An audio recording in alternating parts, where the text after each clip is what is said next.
Nani? Thanks for sharing, Alan. Yeah. We appreciate it. We use that thing in the kitchen. I'm really glad I could get that off my chest. Oh, I'm just trying to like build off of it. Can you choose Blanky Bot? Kind of. No, we haven't addressed this. We have Blinky Chan, who's like the mascot just in general. Blanky Chan is intellectually distinguishable.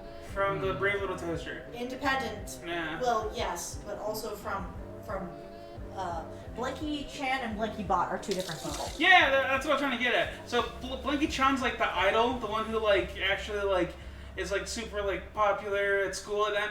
Blinky Bot's like the nerdy one that like that runs that kind of like flies under the radar, but it's like super into games. Oh, okay. So it's like the front tire, back tire kind of deal. Yeah, like if we have numerous characters in the Blanket universe. Oh my god. Yeah. Oh shit! Hold on, I need one more thing. Next we need Quilt Kun. Like it's a quilt, Oh but it's a my dude. god, you're right. We do need Quilt Kun. Yeah. Oh, two more things. Oh. Fuck! I totally forgot. What did I Minion. come over here for? Minion. I shared a really in-depth story about me having gonorrhea a little while ago. I'm not gonna repeat it. It's a really emotional moment for me. So in the blanket universe, is everyone themed around blanket type objects or God damn it. comfy objects? Did it freeze again? Yeah, the camera froze. Because if we're gonna have like a senpai, I need to know right now: is it tarp senpai or bed senpai? No, I have a good question. Do we know how to set up polls on just interactively on Twitch? We can. It should be through the dashboard, I think. But we're gonna That's a little learn. complicated. No, like the Twitch. Okay, I'll figure it out. Is it integrated now? Yeah, it's been integrated. Huh. Let me just get it over on your side so you can just do it. Thanks for the one bit for Thank Alan's you. gonorrhea story. See, I knitted us a penny, guys. That's like this is the pity penny. The pity penny. You can. Oh my god, there's this thing. The pitter patter of the there. pettiest You penny. can do it from there. Yeah. Manage poll. Okay, cool. Thank you. I don't know exactly how it works. I just I'll know figure you it can out. do it from there. I'll figure it out. You know, as much as we hyped up this game, Unhealthy Kale did phrase it the best way, I think. And he says it's time to figure out who has the most who is made out of the most daddy material. Oh yes. Who is the daddiest Yeah. of all the blanket terms? Sorry, give me 1 second. Just make it so y'all can see I think chat it's Alan. properly. What? Why me? Well, because like you know how to cook meat like better. Is that You know how to like grill. You know how to like fix cars pretty well. You have a good There's- understanding on them. There's 3 criteria. It's cooks meat well, can fix car. This is And true. I mean, Albert actually. also has qualities because like he has a well-paying job, so he's a very primary breadwinner. Yeah. Thanks. Sorry, Appreciate that. I didn't want to just only build up Alan. But, What does that make you, Brandon? dependent uncle. Dependent uncle? You know, Yeah. Are you the drunkle? I would be the You drunk know one. what? Hell yeah. If we didn't have to shovel my cars, I'd also be joining Brandon. Oh yeah, we do have to shuffle the cars. Yeah. Yeah, we do. Can they be Yes. Yeah. Yeah, those are the 3 criteria in order to be considered daddy material. We're here. Look. Yay, we're back. Brandon is the punkle. Hello. I'm the It punk froze uncle. immediately. We changed over and it froze literally immediately. Couldn't handle. Oh no. I like that it caught your arms up though. Yeah, you're right. You're God just like so excited. Damn it. That's so fucking funny. I don't know. This is the first time I've really had to run this thing off a USB extender. I should just use an HDMI extender actually. Do you have one on standby? You know what's great? I can like toggle other shit. It's a So I really feel like, good look. like cut of us. I know, right? Well, I don't know. It's a Dante's party. is like Oh, mid excitement though. Like she's getting ready to go down like the full roller coaster, so you can tell there's like unease in it. What up, Gov? Hi, Gov. Hey, what's up? Oh yeah, Guff. That's what this whole stream is about. We're gonna figure out who's made out of the best daddy material. Yes, this is true. Gonna figure out which one's gonna be used for. Made out of the best daddy material. Yeah, so implies the initial conception process. Yeah, no, it's not. I don't know. It depends on what it's used for. There's no such thing as bad daddy material. It's the right daddy material for the job, right? They can see us again. I guess. Yeah, right. So plywood's good for siding, but you're not going to use plywood for structural integrity. I just don't like that we're using material and not qualities. Well, that's the joke. That's part of the joke. Yeah. Oh, I should make this one go away now. There we go. Well, what if we use resource? If we get really daddy resource. Daddy resources. As long as it's sustainably harvested, I guess. What if we use really PR forward corporate nomenclature and be like daddy associate? Daddy associate. What does that even mean? Exactly. What does it? The juicer. Okay, there we go. And we're like Pokemon from Pogo. We just get thrown in and we get turned into daddy candy.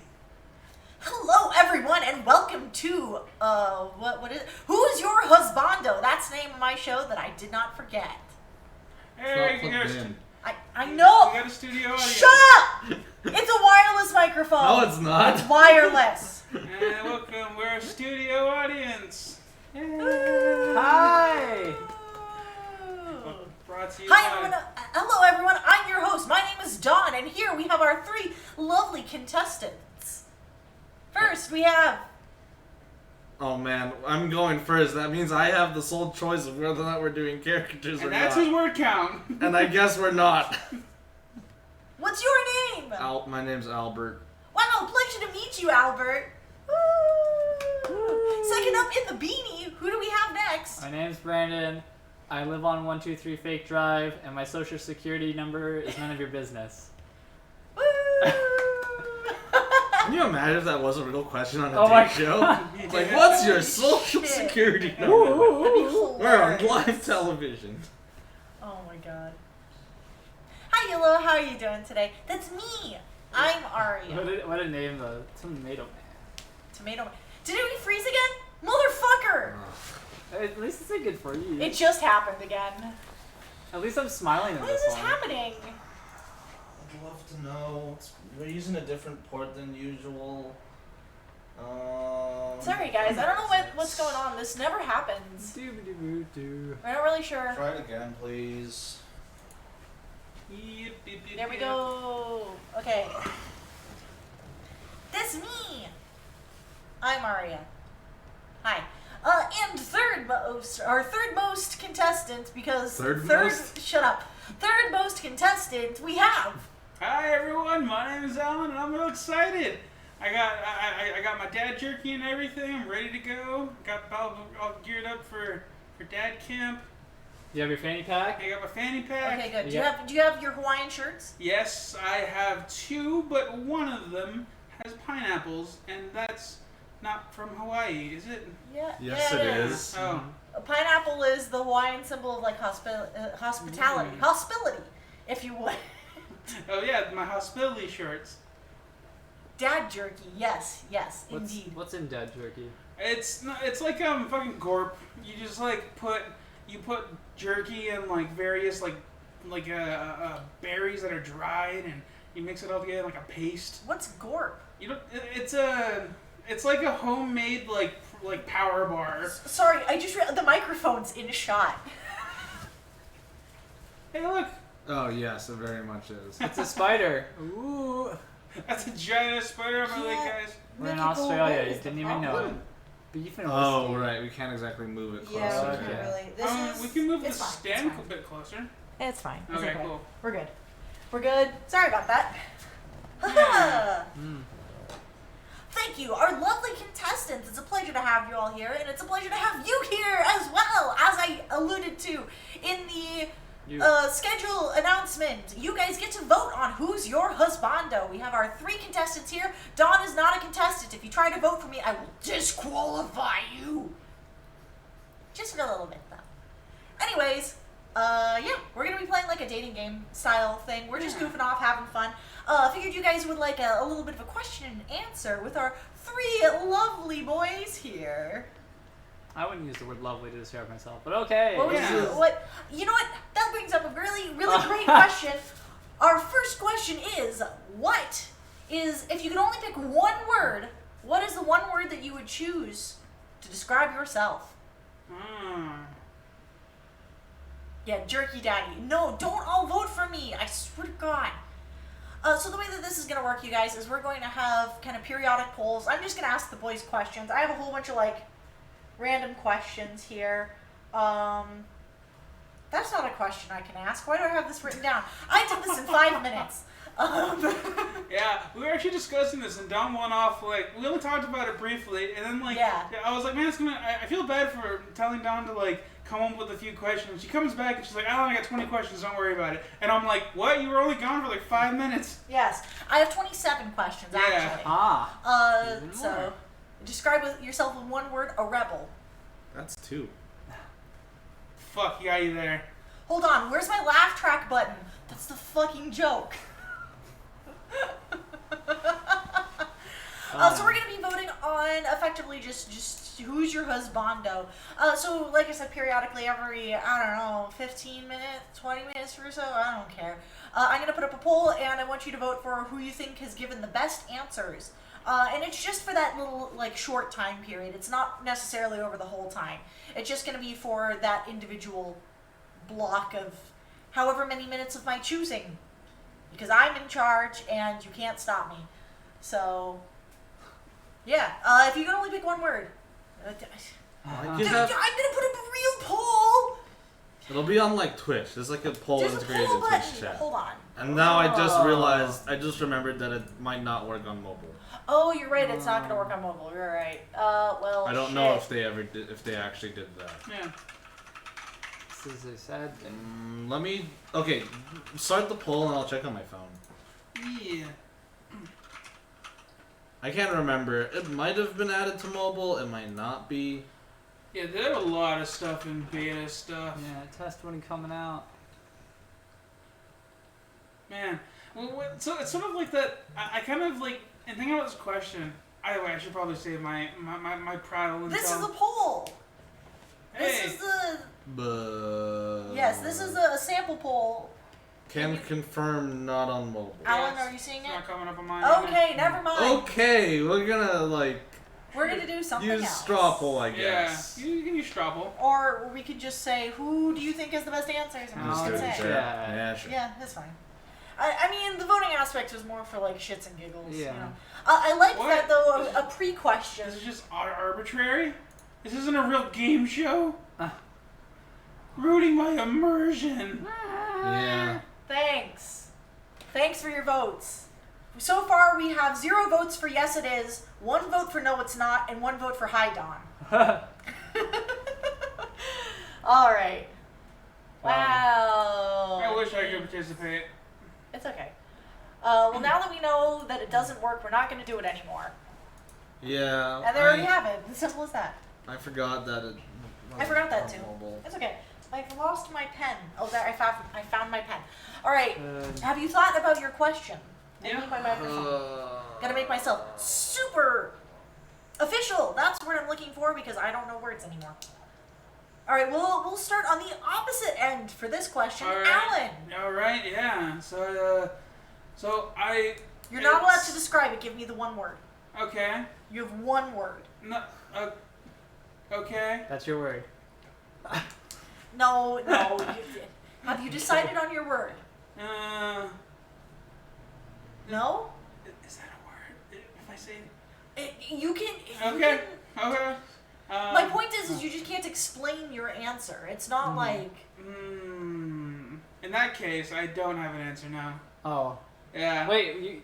Why did you have to explain it? Because I was thinking about it. It's like when you ask what's your favorite song and you're like, shit, man. I can give you a favorite song in a genre, but I don't know what the fuck it is.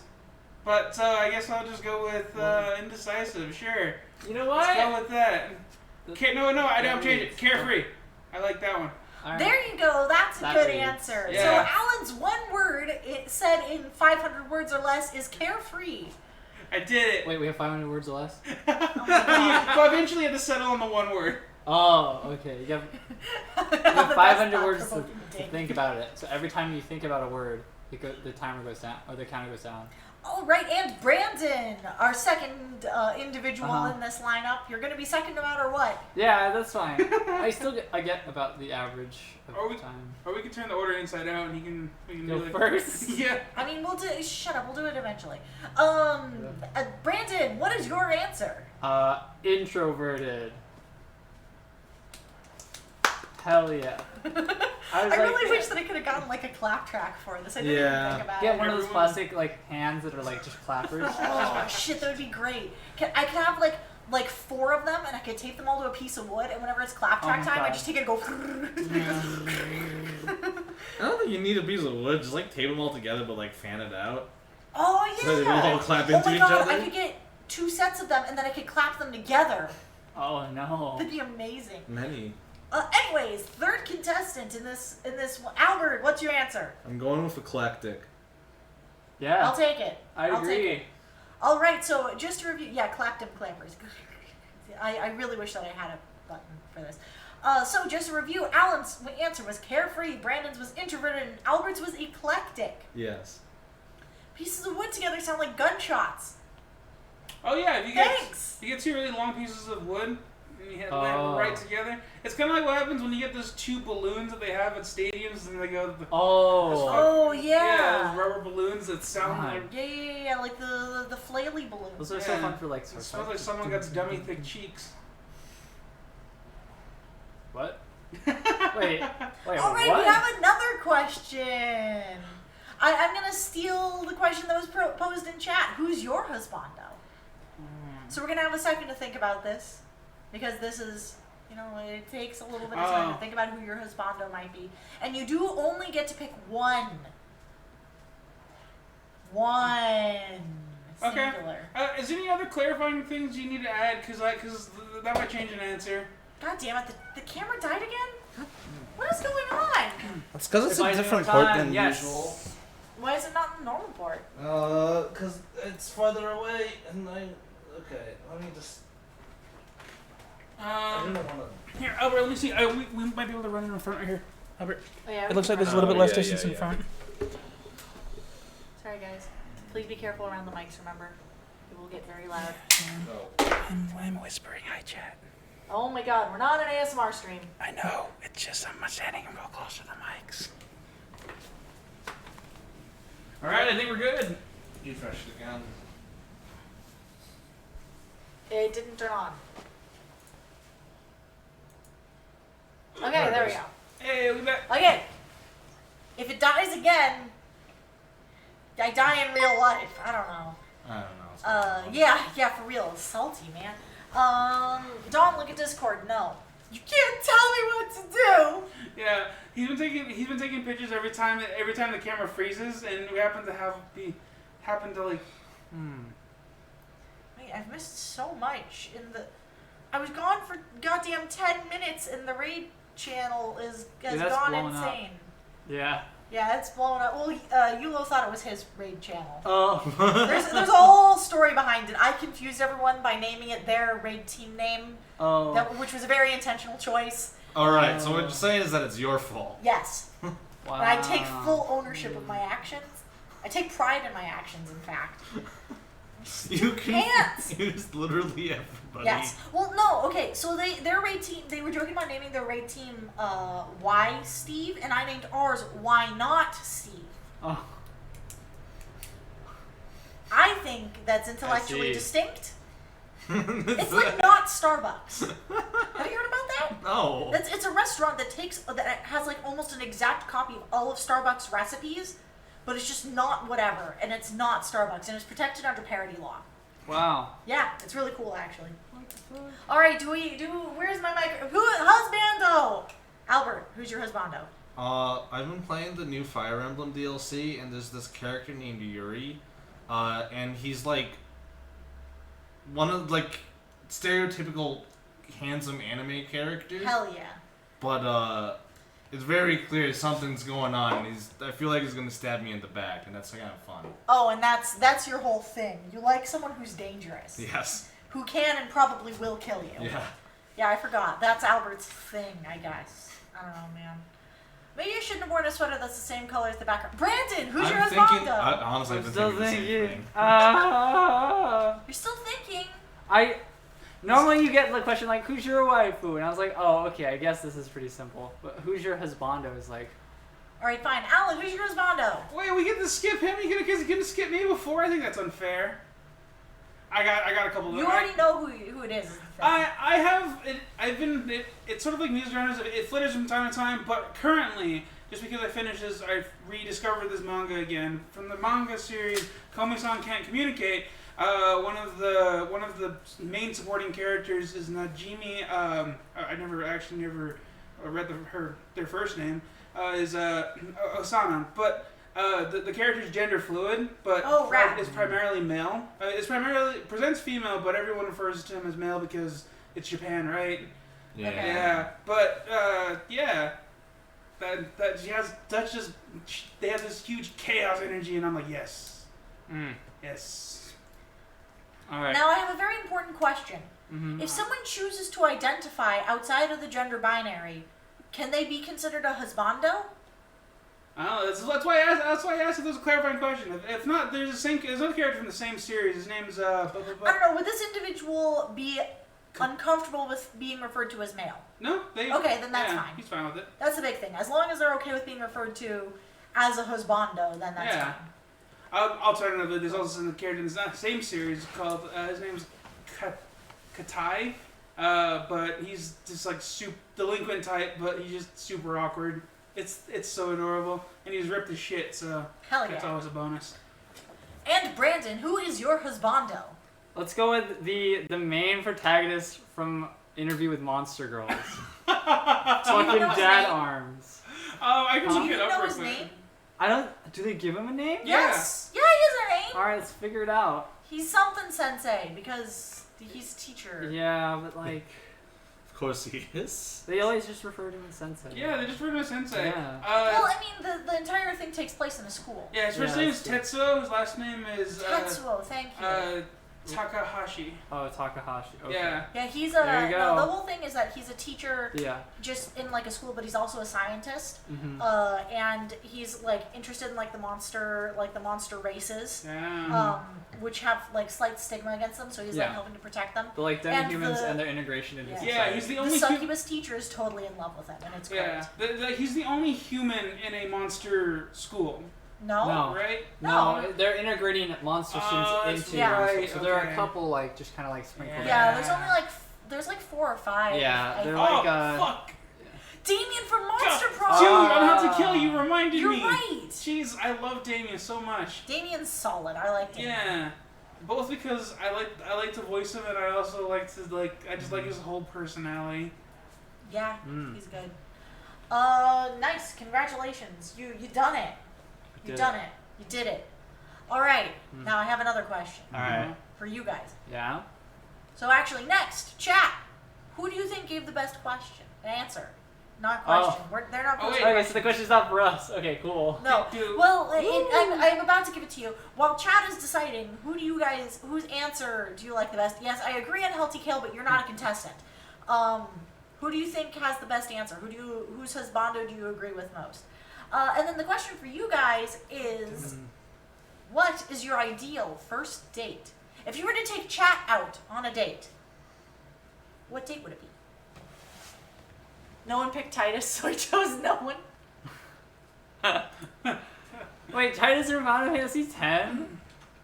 I kind of disagree. Titus is kind of an idiot. But I guess that's something that you could like really enjoy about him. Yeah, I guess that's the point. So I could see where you're coming from. I'm all wiggly, I'm sorry. But Why is there I don't plastic know. stuck to my... I don't know. I guess as far as like husbando material goes, I guess Titus is a pretty strong player, but as far as like daddy material goes, like I feel like Orin is like You know what? Hold on, that's a good follow-up question actually. Oh great, now we gotta go for who's your best dad. Well, no, I guess my question is just gonna be like a follow-up question. Would you consider your husbando daddy material? Yes. You I classified it by dad arms. Yeah. So my answer is pretty simple. Right. Alan, would you classify your husbando as dad material? Well, the first, second one. The first one. Like daddy material. Not dad material, daddy material. No, I don't think so. Okay. Too much chaos energy. I mean, I also have that energy, so I might be fine. But they're kind of a like insane. It should be a dating show, not a quiz show. Hey, Albert, What? is he daddy? No. No? No, you're right though. Damien is absolutely daddy 1 million material. out of 10. I don't know That's a if lot I of points. I don't know if I can classify my taste in a partner as my half joking taste in partners anything I would want close to children. No, well, daddy isn't for children. Well, I mean like Well, I feel like your taste in men is not daddy material, but your taste in women is mommy material. kinda, I guess. Not mom material, mommy material. Is there? I had There's a trouble huge difference. Yeah, I had trouble picking up the distinction with the male parts of it too. Yeah. Huh. Well, I mean, okay, all right, hold on, real fast. So, dad material is good at cars, can cook meat, good with kids, likes dogs. I don't know. He has like that kind of like, oh look, he's so sweet. Daddy is like the sexual daddy of like. So you would think like dream daddy characters for daddy. Because I feel like a lot of them... they're both. They're dad and their Uh-huh. daddy. Yeah, I think that was the big allure is that they Yeah. specifically designed the characters with like Now, aspects. if you look at the characters, the biggest of that cast, the ones who embody daddy over dad most are Robert and well, half and half. Oh, hold on. What's his name? The guy, the sportsman. Yeah, the Asian dude. Yeah, sports Oh, Asian yeah, man yeah. is daddy, Yeah. and then Bro. the priest dude is halfway there. Ooh, just because he's a priest dude, it makes it kind of like. ugh. Yeah, well, that's why he's equal parts both. You see what I mean though? That's the difference between that and it goes the same Yeah. for women. Mom material is very different than like mommy material. It's in like a dominating kind of way, I guess is the main difference. Yeah. Like we mentioned this on the podcast. Overt dom is not quite like my thing. But Which that's is not what why I'm it's saying. like- I'm saying that your taste in women falls under the mommy I category. guess. Yeah. Anyways, we've gotten a little too deep in this. That's kind of the point of today, I guess. I guess it's to get like awkwardly deep, but it's not necessarily to be like, We've got like 3 hours to chat. Yeah. yeah, exactly. We got 3 hours to do this. Yeah, we're just fucking around with it. All of my questions are like, Yeah. I'm a little Oh, mad. nice. The first one was the worst interview question you can get at a job interview. you guys are the ones that started it. I don't even remember where it came from. That's not actually a question on my list. I saw that in the lists of questions, and I said, no, this is stupid. And then you asked it anyway? Yes. Yeah.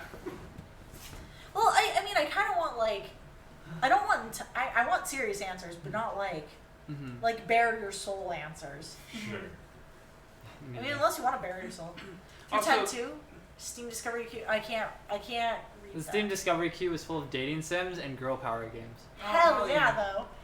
I'm sure that's an algorithm thing that they flip the switch on. I didn't know that girl power games was like a genre. Oh. I think it's just like a genre where all of the main characters are girls, I guess. Yeah, it might be a new category.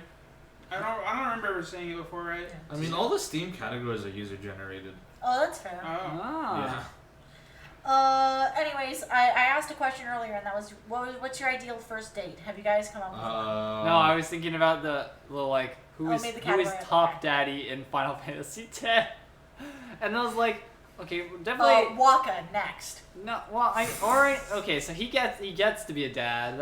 I'm not sure. Waka then. is daddy. Okay. As far as any of the, oh no, wait, no, Orin. Yeah, see, that's what. Duh, See, on the Orin one hand, is I'm like top. Orin, but then Orin also could leave you with like daddy issues because he's not. I never I feel like think he's that's impressed. the definition of daddy.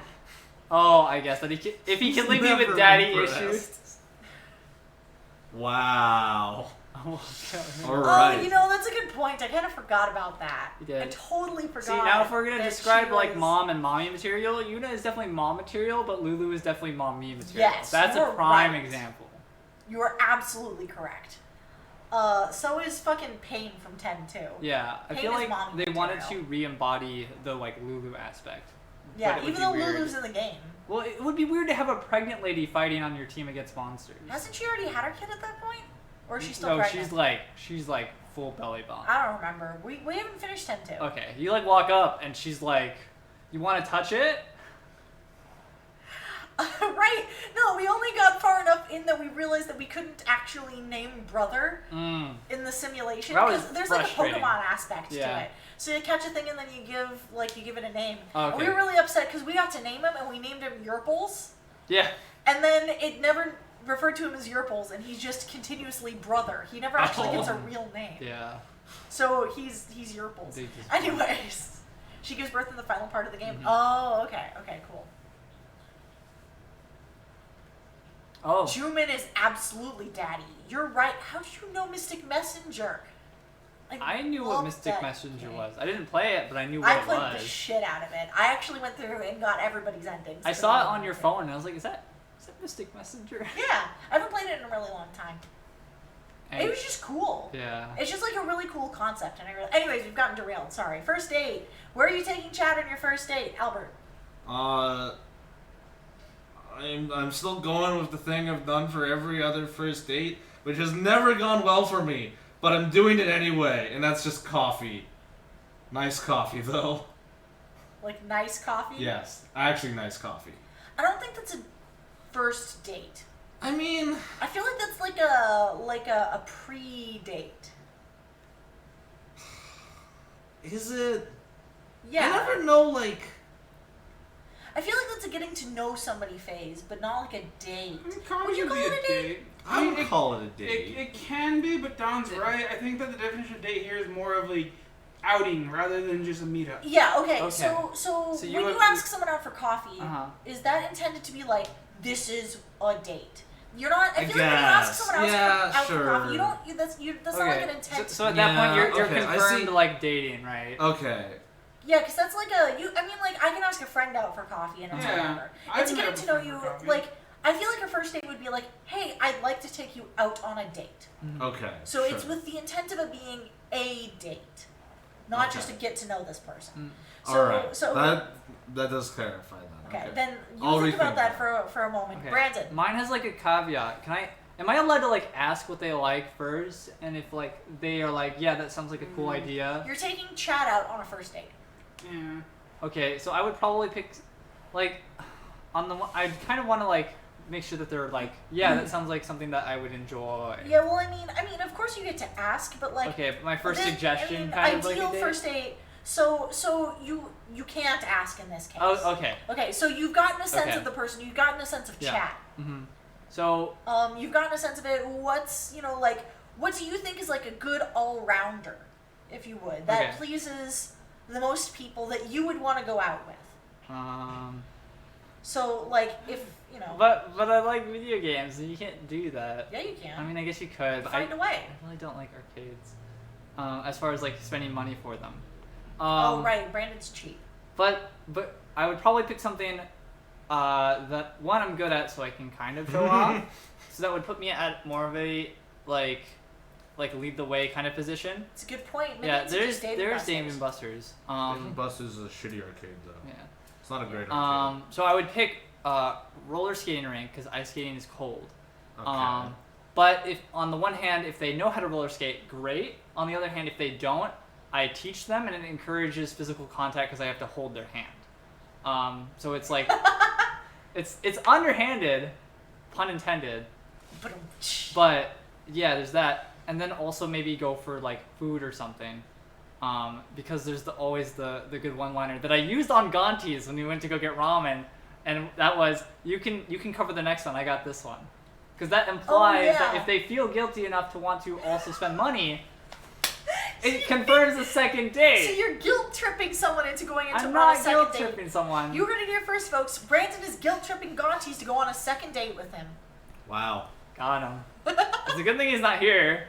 You're right, he's not here to defend himself. He Hell doesn't yeah. know. Nobody tell Gaunties. Don't tell him. Alright, Alan. So, I think that my ideal date, considering we live in a city, and this has worked for me in the past, and gotta think of a hypothetical best date. I think that I would plan a day trip, something like starts mid-morning, and to drive towards the edge of the city to go out for a horse riding tour. It's far enough away that we probably need to listen to music and get to know each other along the way. So obviously queuing up a playlist or a podcast or whatever to kind of just break the ice and I don't know, karaoke on the way. Something along those lines, depending on who they are and if I know a bit more about them. Definitely customize it to break open that conversation door. And then horse riding tour, and it's far enough away that we gotta get lunch out there because it's too far away, right? It's like an hour or so, 2 hours. So, yeah, take them out. If there's a steakhouse nearby, I guess that's fine because I love me a good steak, and I think that would work pretty well. And then after that, I don't really know. There's a lot of modular things you could add in there, depending where you go. I feel like that's a pretty solid first date already. It's very adventurous, and it's not what a lot of people would do for a first date because it's so adventurous. I feel like it's like a date thing. I feel like it's like a day trip is like kind of too much of a commitment. I feel like it's a lot of a commitment for a first date. I would say that that's like honestly, I would say that that's like a third date. However weird that sounds. I mean, like, if that's what you want to do for your first date, No, sure. I say this in the same vein that Albert did. This is what I did in the past. Like, back when I did date in high school, we lived in a rural area. Yeah. And that was a first date for me. Like, going out horseback riding with her alone. Like, no friends, anything. Alone? We just saddle up the horses, and I go show her all of the rock formations that form out in the boonies. Yeah. A bunch. Cool. Listen to music, Yeah. chill out. I still feel like a first date is still something you want to be in a public place. Oh well, that's fair. No, the thing is about the horseback tour is that there's you go people. with There are the people. guide, Yeah. you go with the guide in a group, right? And Yeah, but it's kind of like that whole the extended car ride. I think the horseback idea is great. It's the idea that you'd have to spend 10 hours with this person that gets a little exhausting. Yeah. That's why I say it's almost a third date. If there's a horseback trail nearby, Yeah. When I was about to answer this, I did answer. The nearest one that I would want to go to is actually up near a lake, and it's only like less than an hour north of that way. That's fine. That's something you could do realistically. It'd be 6 hours, but I feel like that's a cool thing. Yeah, that's still With the person you'd be going with, presumably you'd know that they'd be comfortable with that sort of thing, and you'd suggest it and be like, hey, this is cool. And if they said no, then I mean, for even suggesting an idea like that for a first date, dating tips with Dawn 101. If you propose something for a first date that you think is really cool, that you would enjoy, and they don't seem particularly into it, even the idea of it for later on, you kind of get a sense of what they like and what they don't like. And don't be afraid to be like, I don't think this is gonna work if someone doesn't share certain parts of your interest. Yeah, no. The most attractive aspect that you can find in anyone really is that they have a really good sense, a good passion for things, and something as niche as horseback riding showcases both that I have a passion, I have this skill set that I had, and also it showcases their willingness to try new things and be part of the new. Well, it depends on whether or not that's important to you. Oh, well, it depends on your preferences. My point, I guess, is for you, someone being willing to do that sort of thing would hypothetically be important in the case of if you had wanted to be in a relationship with someone. That would be the important thing to you. For Brandon, it's I want to be able to share this interest. I want to show off and impress them. But it's also the idea of they want to go and do that. If you'd ask somebody out on a date and they were like, no, I'm afraid of roller skating. Well, then I was like, okay, well, what would you like to But do? you also probably would have been like, okay, that's I'm not you lose points with that. I'm not gonna fault anyone for not knowing how to roller skate. I can't rollerblade. Not since my dad died in 2002. Oh, the rollerblading accident. Then I'm just gonna feel bad for bringing that up. Oh. Damn you, Brandon. I was sitting in a weird What pose. have I done? Yes, hell yeah, I love Orin High School Host. But... Yeah, that's definitely one of those animes you can just listen to in the background.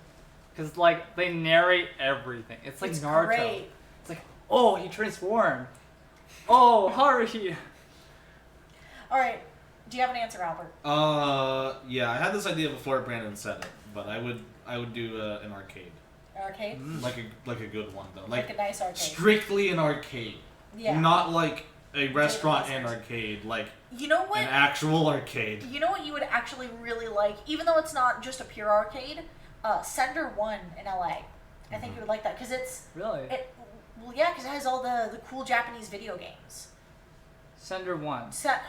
Round 1. Okay. Yeah, I've heard of it. I've been there. I've been to both of those Sorry. once. I was like... I mix up the names because they don't have both no, at once. that's totally fair.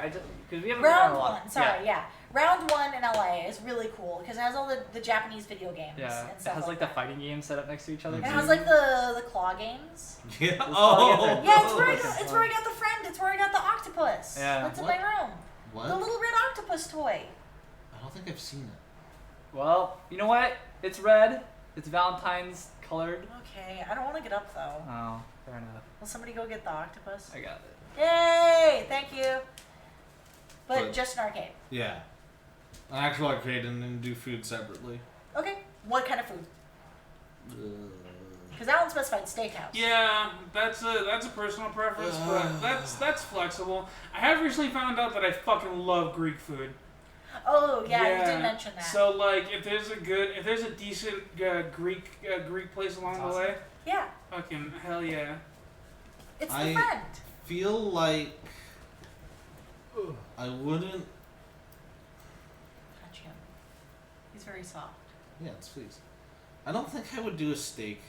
I don't know. What would you do then? I mean, it would kind of depend what's nearby, but I guess, like, honestly, like, probably the best Yes is, and no. like, something lighter. So, like, either, like, ramen or even, like, something, like, sweet. Okay. Like the Cheesecake Factory, as dumb as that sounds. As cheesy as it Ramen sounds. sounds dense. Yeah, ramen isn't. Yeah, ramen isn't exactly. Yeah, that's Yeah. like That's like exact something opposite. light. I was thinking ramen like is conveyor belt sushi. Yeah, Yeah, sushi sushi would be good nice. one, yeah. Yeah, God, I yeah, was in yeah. conveyor belt sushi now. Yeah. Though. Fuck. Sushi would be good. Sushi's a good call. All right, cool. We have our date ideas. The fuck? I can't read my own handwriting. Sorry, give me a second. Good job. Good job. Okay, cool. All right. Okay. We'll go with this one. All right. What is the weirdest talent that you have? Like the weirdest, most niche. Looks like Brandon has an answer. Why don't you go first, then, Brandon? Okay. So I'm very flexible, right? So I can. Oh, he's God. gonna do the just thing. The thing, and just I hate that so much. go to town. So yeah, there you go. There it is. I knew you were gonna pull that out. Because it's a great party trick, It which really is is. also the reason why I can still do it, but only do it in the right arm. Because that's the only arm you keep doing it with. Yes. And LTK wants you to do it again. Okay, so I put the arm like down, right, and then I can just like twist it, and then I just kind of go. You told me that you scared someone with it once. Yeah, I'm a really good actor, and I totally pretended like I had broken my arm. Yeah, He made her cry. she Thanks was for the really bits. worried that she had broken my arm, Thanks for the bits, Oh Alex. yeah, thank you for the bits, Alex. and I feel really bad about it. Still? No, I mean, it was in middle school, so it's been a while. Okay, fair. Do either of you guys have an answer yet? Oh. No, I don't have talent. I guess. No, nothing that really stands out. No. The closest thing I can possibly think of is that I can whistle hum, but that's just about it. I mean, that's cool. Yeah, it's not. It's It's just, like niche. yeah, though. I guess. You know, just kind of like when you go. Yeah, it's cool. Yeah, but And oftentimes when I'm in my car, I sing like that. Like I kind of make up. That's like, very tunes. cool, actually. Yeah, that's Make not up awful. tunes and go. You can absolutely ship the couch if you want to. You can date the couch, I guess. I don't care. This couch is pretty comfy. It's a pretty comfy couch. It reclines, but I'm not gonna do it because I'm absolutely just gonna smack the desk if I do Yeah, it. you would. It's go. Yeah, I don't have like party trick kind of talent. Well, it doesn't have to be a party trick. It's just like a weird. It's just like a weird, like a niche talent that you have. I have several, like really weird talents. Oh, hold on. You said talent, but like, does that also include skills? Like things Yeah. you picked up? Mhm. Yeah. Oh, It doesn't have to be like innate things you're born with. okay. Just something that you think is cool that you can do. That not a lot That's of other like- people. Yeah, exactly. That's you're- relatively unique. No, it's not. It's not a weird definition of talent. It's a very common definition of No, talent. the way you described it is what you think is cool, and you're asking two guys that are just sort of like don't think about ourselves as cool. I just That's said a a very weird poor niche- definition. I said a weird niche thing that you can do that Yeah. not many people can do. And That's how I immediately phrased I was it. like, weird Yeah, niche thing you say. Yeah. Got It him. doesn't have to be cool.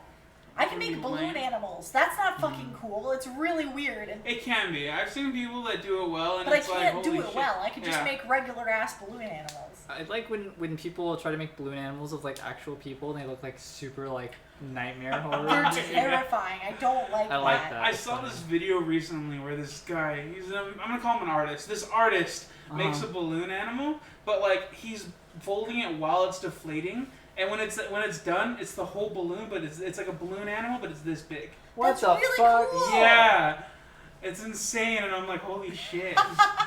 Hell yeah, that's an excellent talent. Minion's really good at making balloon eels. That's different from balloon snake. Very This is different. true. Very different. Very different. The eel takes much more skill. Yeah. Uh-huh. Well, that's to be able to survive underwater. Yeah. I mean, some snakes can too. It's just All right, Albert. You've had enough time to think. What's a weird talent niche thing that you can do? Everyone has something. I can pick up games relatively quickly compared to most people, I feel like. It's not niche. Yeah, exactly. The thing is, I don't like stick with a single thing long enough usually You don't have to. to pick up talents.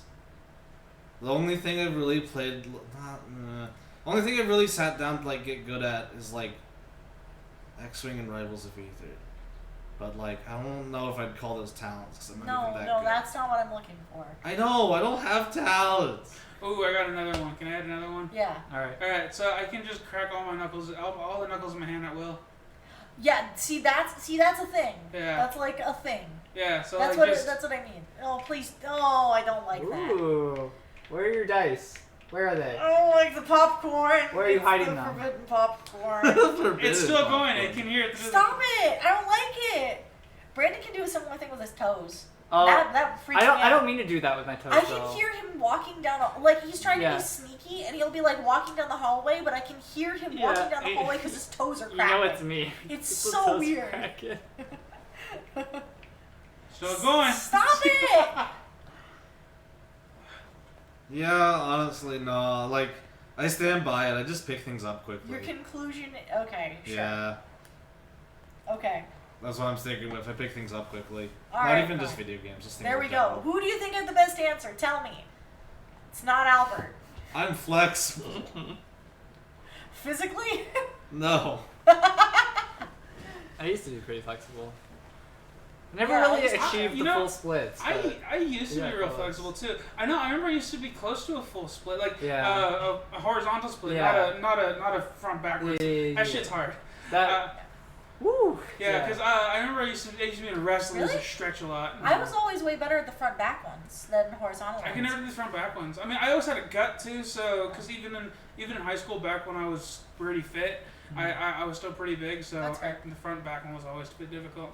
I've always had a lot of like back and arm flexibility. Yeah, Um, but I could go. I could spread my legs so wide. Congratulations. I know. All right. Hey, I'm on the board. Hey, Brandon, got a vote. Hell yeah. Should I be keeping tally? Nah.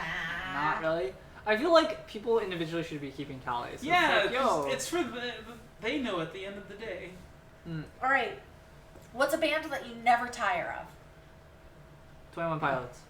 Don't shout it out. I gotta go in order. There's You a don't get a quorum first here, place sir. prize. I know, but I'm like working in school, and I'm just like, I'm just gonna listen to some 21 Pilots. So, Woo. is it like... What's a band that you never tire of? Like, you could literally sit down and just listen to it for like No, it's 10 something that you hours. always come back to. Even if you're... So, like... Even if it's not, like, every single moment you can listen to this band. Yeah. No, it doesn't have to be every single moment. Not being in the mood for something is different from getting tired of something. Okay. Oh, what about the Pillows though? The fucking Fooly Cooly soundtrack. Oh, Yeah. that's some good The stuff. thing is, the band that I would pick for this is probably Panic at the Disco. That one's really good too. Because the thing is like there are times where I'm not in the mood for it and I don't like all of their songs. Uh-huh. But it's like the one band that stuck with me since I first heard them in like 6th grade. Yeah, that's definitely 21 Pilots for me in like freshman year of college, which is like what, 7 years now. So Yeah. definitely feeling that. Sometimes you get those like edgy kicks where you're just like, you know what, let's listen to some Linkin Park. So Let's just go. Yeah. So have we abandoned the quorum? Are we just shouting answers now? Because I got my answer. You can give Well, your we're answers buying now. Albert time to think. No, I know what I'll choose. Oh, okay. I'm like... I'd go with Explosions in the Sky. Oh, that's a good one. Yeah, I'm trying to finish my record collection for them, of their albums. Cool.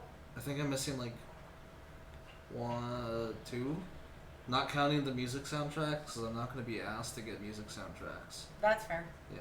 All right, Alan. I have to say that it's like I think Brandon, it's something from my childhood that I continue to always circle back to, and even as an adult, my tastes have changed. And regardless, this band always like does it for me, and that would be Disturbed, because their lyrics are very in line with a lot of like, I don't know, like if you ever actually go back and listen to the lyrics, Edgy teen angst. yeah, but more than that, it's that specific type of angst that has a religious bent that I'm always like so fascinated, like from a philosophical standpoint. Okay. Yeah, Okay. because like that's like a lot of their music, and I really appreciate it, and so yeah, I always come back to that. Yeah, exactly, Minion. Yeah. Wow. I was really hoping that you would say ISP. All right. Well, we got that. Cool. All right.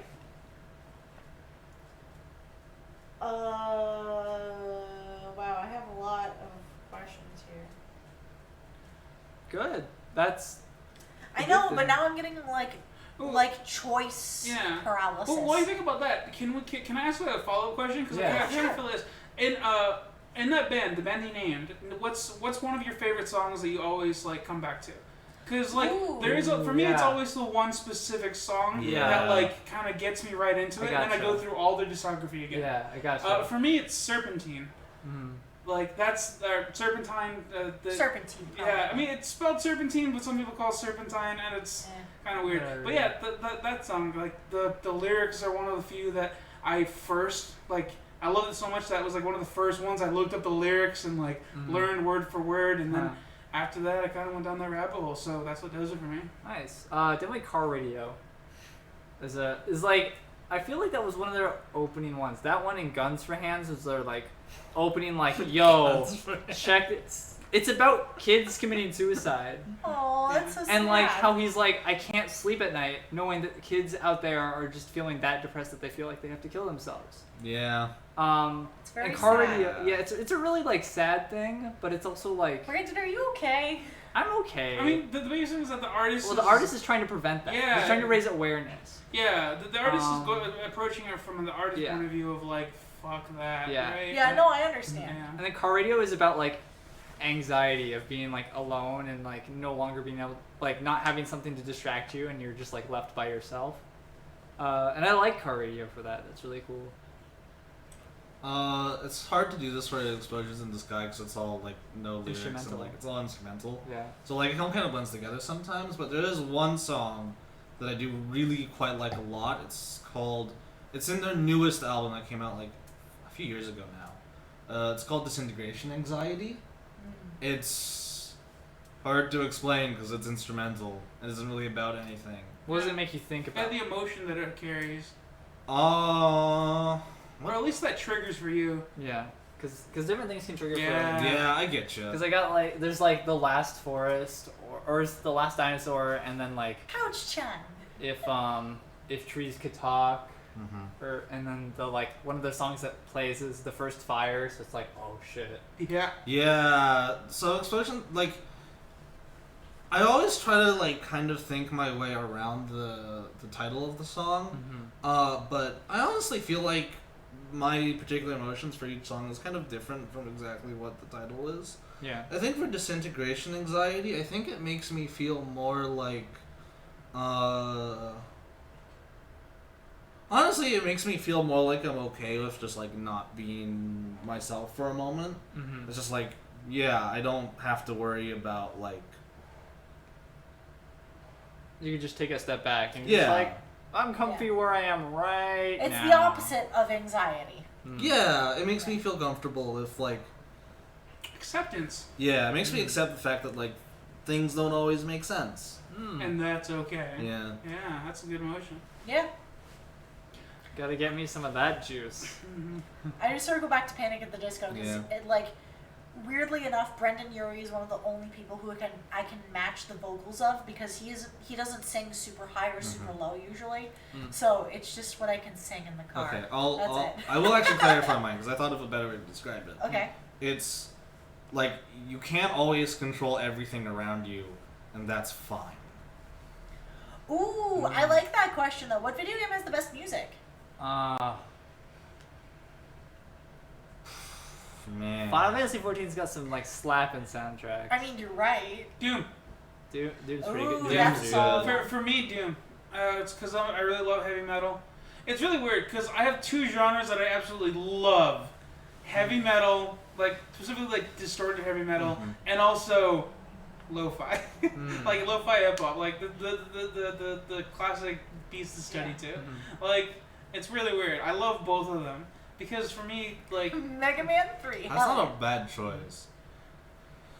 Are we talking like music that is like, so we can't include those remixes to like Undertale, huh? Or those I mean, like, really Undertale good, has, like, good, like, legitimately good music. It does. I mean, I would say, like, for me, like, there's... no remix. So there's some video game music that, like, you kind of have to listen to it along with the game or else it doesn't make sense, and music that you can listen to, like, on its own and still be good. I think for me, like, I find those two things, like, separate categories. In terms of, like, game, like, music that you kind of have to play the game to enjoy it with, I think, like, Halo 3 or VST, honestly. I really like the music in that game. It's just really good. Like, yeah, I try to listen to it on its own. It's kind it's of a little weird on its own, Yeah. but, like, in the context of Yep. the game and, like, the city is completely dark, yeah. you're, like, I completely alone. I completely agree. It's really awesome. Yeah, it's more background music for the game than it is by a standalone. Yeah. But yeah, I was close to answering ODST, but after I thought about it again, I'm like, no, I couldn't answer that with I the definitely feel that, though. conscious. And the other one, the one that, like, I can listen to on its own, honestly, probably just Persona 5. I was gonna say, like, because like Persona 4 has some really like good moments where you're like, hell yeah, let's go. Yeah. And the music's just like, yes. But if you haven't played it, you're just like, I'm not really sure what's going on, but it's catchy. I haven't played Undertale. Please don't spoil it. Brandon, So don't clarify what that is. Yeah, we won't talk about it. We'll talk. Did you, we'll just did distract. you nail in yours? I don't know if I heard yours. Yeah, we'll do Final Fantasy 14. Or alternative. Well, I guess it's all just Final Fantasy stuff. It's like it's just really good. yeah. That's fair. Yeah, Persona Persona is just really good about being like a multimedia like thing. Because like my first introduction to Persona was the anime for Persona 4, and I was like, this is pretty rad. And then I was like, it's a game. I can play I it. still need to play through Persona 4. I have it on an emulator. I haven't really sat down to play And then it. like Nier Automata Yes. has a really like I haven't played Nier Automata, but like Is it not Automata? is it either? It's... I think the correct pronunciation is automata. Automata. Yeah. It's not an automaton, it's an automaton. Yeah. Automaton. That's what always But, drives me insane. It's like piano versus piano. Yeah. Like, it's a pianist, not a pianist, because it's a piano, not a piano. So, Anyways. so I've only had like a couple like instances of exposure to it from Final Fantasy XIV's crossover event. But boy, It's those good. slap. It's real good. That's cool though. That's cool though, Yulo. Yeah, but Persona does a good job of like each game kind of has its own theme, and it does a really good job of tying every single aspect of the presentation to that theme. Like down to like the UI and like the way the graphics are presented, just That's literally cool. everything. That's really cool. Mm-hmm. Danganronpa is solid, but I don't know if I'd classify the music as like my favorite video game music. It's fun. It's chaotic. Yeah, which is what makes it so good. It's hard to listen to on its own because of that. Yeah. Yeah. Because, like, I don't know, I actually have one of the songs on a playlist now that I think about it, but I don't, usually if that song comes up, I don't usually listen to it. I actually skip it most of the Yeah. time. Because it's hard to listen to, you know. Man, I want to play Danganronpa again. If the Persona 5 music was on a playlist, it'd be on most of my rotation stuff. But it's not on Spotify because it's actually quite common. Alright. Got another question for you, boys. Alright, hit us with it. Alright. Name. I think I might actually pare this down a little bit. I want you to name something on your bucket list. Okay. You can do a few if you can't decide, but Danganronpa has good. Yeah, exactly. It has good music for the moment, but it wouldn't listen to it on your own. Yeah, that's exactly my thoughts. Have you played all 3 of them or all 4 of them? I guess if you include 1.5, 2.5. Wait, God, I can't remember the name of it. The one starring. Wow, I can't remember the. Oh, just the first. Okay, that's fair.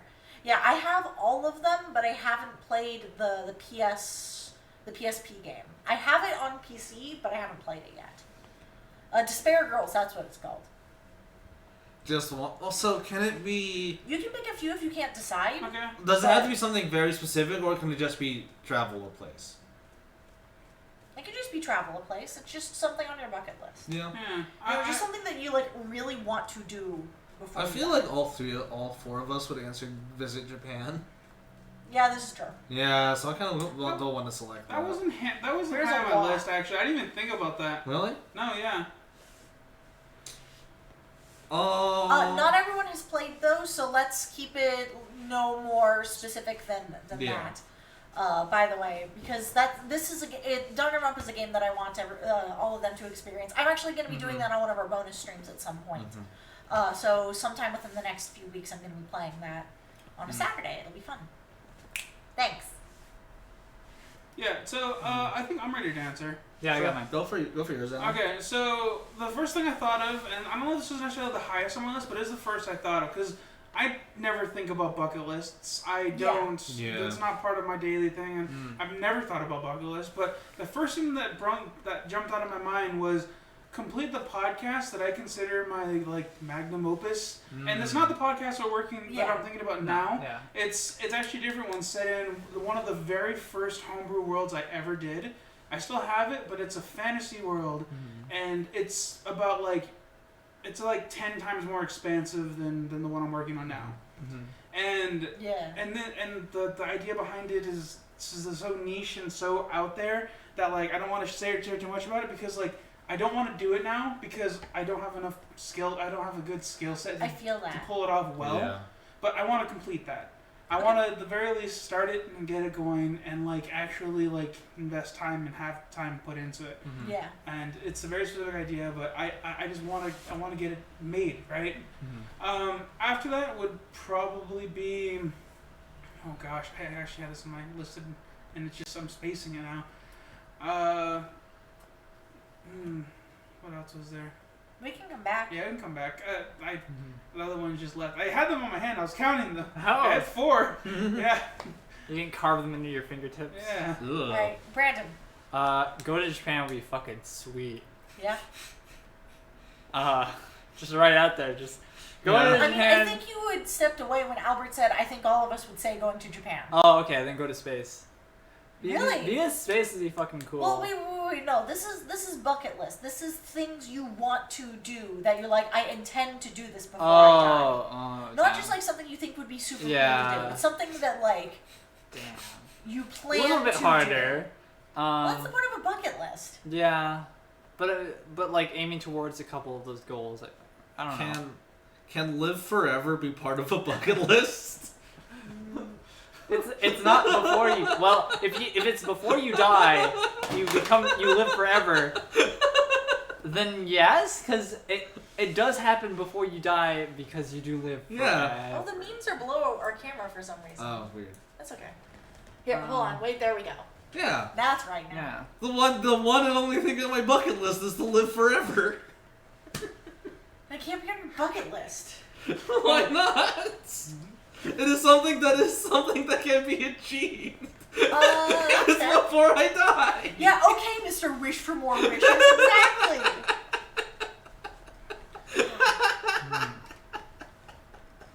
Yep. Oh, I'm sticking my God. with it. Assuming that that's impossible. Okay. Alright, how about this? If I told you right now you have precisely 1 year to live, what is like the one thing that you would want to do? Okay. Alright. That's... The Make-A-Wish Foundation has come to you and said, you're gonna fucking die, what do you want? Live cost-free for just live cost-free for a year.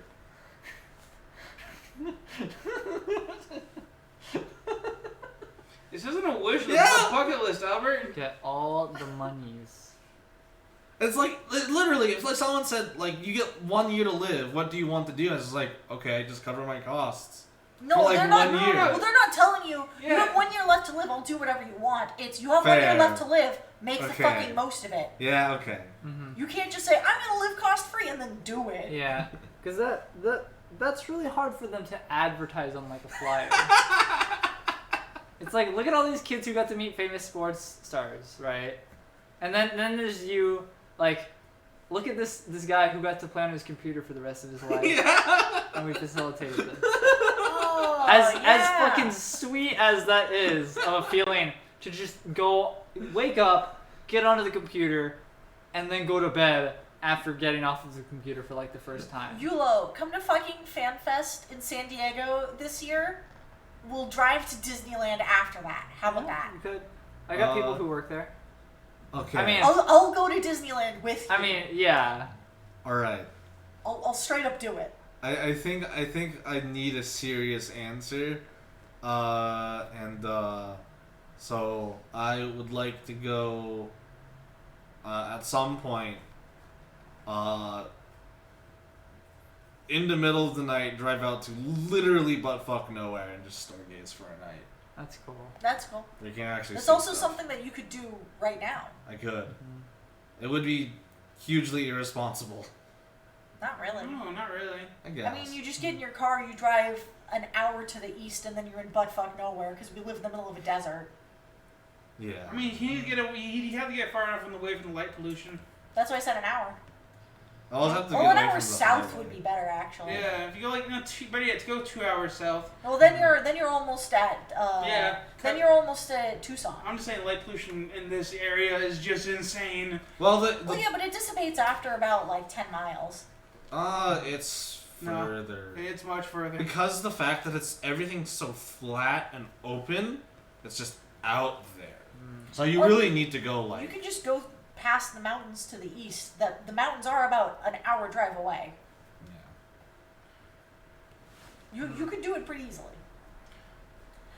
Did we already get all of ours for some We reason? got one from each of us, but Okay. I remembered what a few of mine were. Okay, if you want to share them fast. Keep going. Self-published the world concept that is going to be the next podcast I'm working on. Okay. I have written, like probably the most I've written for a world setting so far, but it's one of those things I just kind of want to like put into the supplement and actually publish. That way I can say I published. Hell yeah. Yeah. Finish an RPG campaign for once. 'Cause I don't think I've DM'd a single campaign that actually like was finished. Yeah, we did.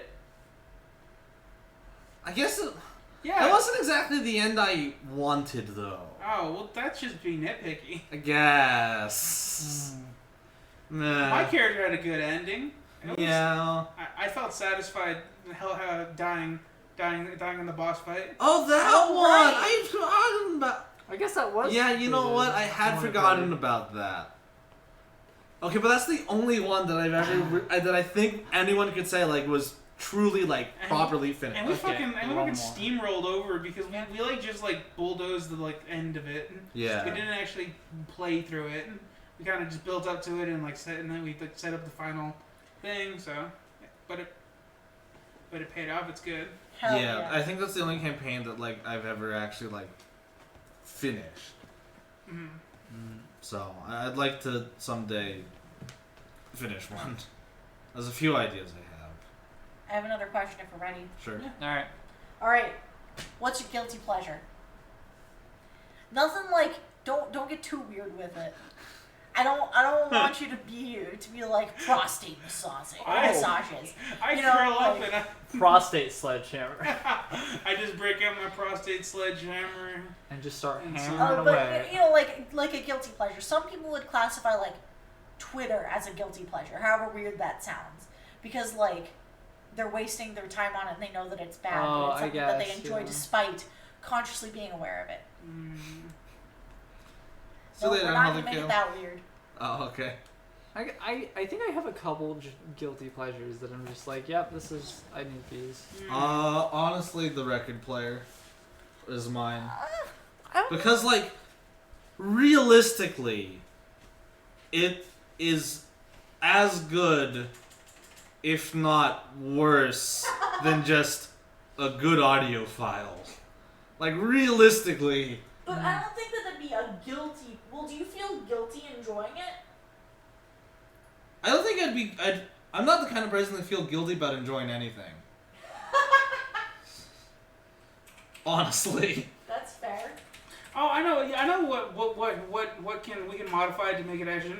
Listening to your really niche music super loud that everyone leaves the room, and you have it set up in a public space. That makes it a guilty pleasure. I guess, but I feel like he likes it in like a private space. Where you can just like sit there and go, yeah. Yeah, that's what it is most of the time, but occasionally. Like, Guilty pleasure is eating an entire gallon of ice cream on your own in one sitting. It's something that you know is bad, but you enjoy it despite the bad. But you feel bad for enjoying it. Like, for me, I think the big thing is that, like, it's kind of pointless. Huh. I kind of don't necessarily need to consume... I don't need... It's not Yeah. something that's, like, yeah. that adds, actually, like, realistically that much. I definitely have a couple now I'm thinking about these. I was like, that would be a guilty pleasure. So, that's why I... Like, Alright, cool. It's the closest I'm thing. trying to find That's Albert's a answer. cup for caffeine because my head is shutting off. I've been asleep all day. You don't understand.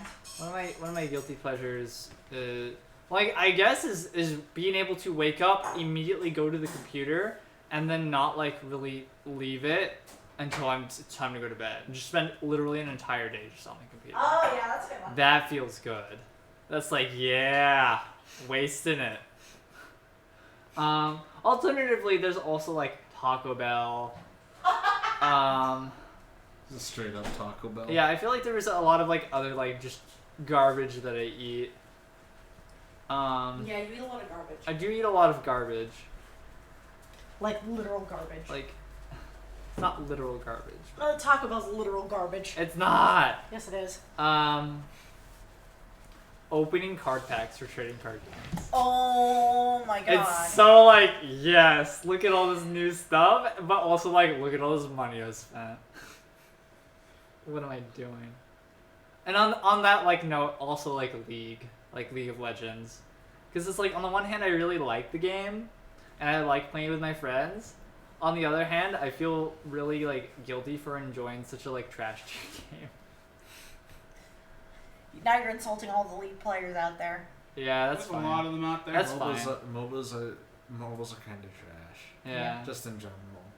Like it's a good demonstration of skill if you do it competitively, but playing it to play it is just kind of like, it's kind of like competitive shooters. They're good for a while. Don't encourage him because he did used to try to like get competitive with it. I mean, I'm thinking about going back. Yeah, exactly. That's why I said don't encourage him. I was just telling my like potential duo buddy, like, yo, I'm thinking about coming back. And he's like, yo, let's go. My issue with League of Legends, like MOBAs in general competitively, is that like it almost feels like too big.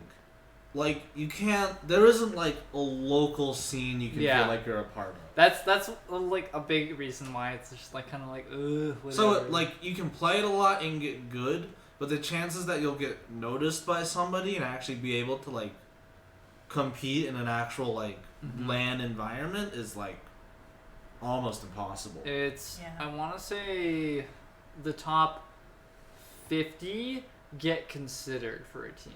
Yeah. And even then it's like, okay, well, how much is it going to cost me to move this guy over into a LAN house if he's okay with it? Mm-hmm. Yeah. And yeah. Whereas like the reason I've been sticking with fighting games is that like you can just go to your local and just like feel like you're already part of that group. Yeah. You can feel like you have like an influence on it. So. Yeah. All right, Alan. Yeah, maybe just skip me. I think that I have a few. I've had some time to think, and specifically for me, it is binging a game that has no end. Oh yeah. Like City Skylines. That's just a game that doesn't really have an end, and and games long enough to consider not having an end. Like I did that with Sims because there's really no end for Sims. You just keep going. I did that for City Skylines, and also the longer form games like Stellaris that are so long it practically is endless. And it's just one round, like one game, because you can play as different factions and stuff.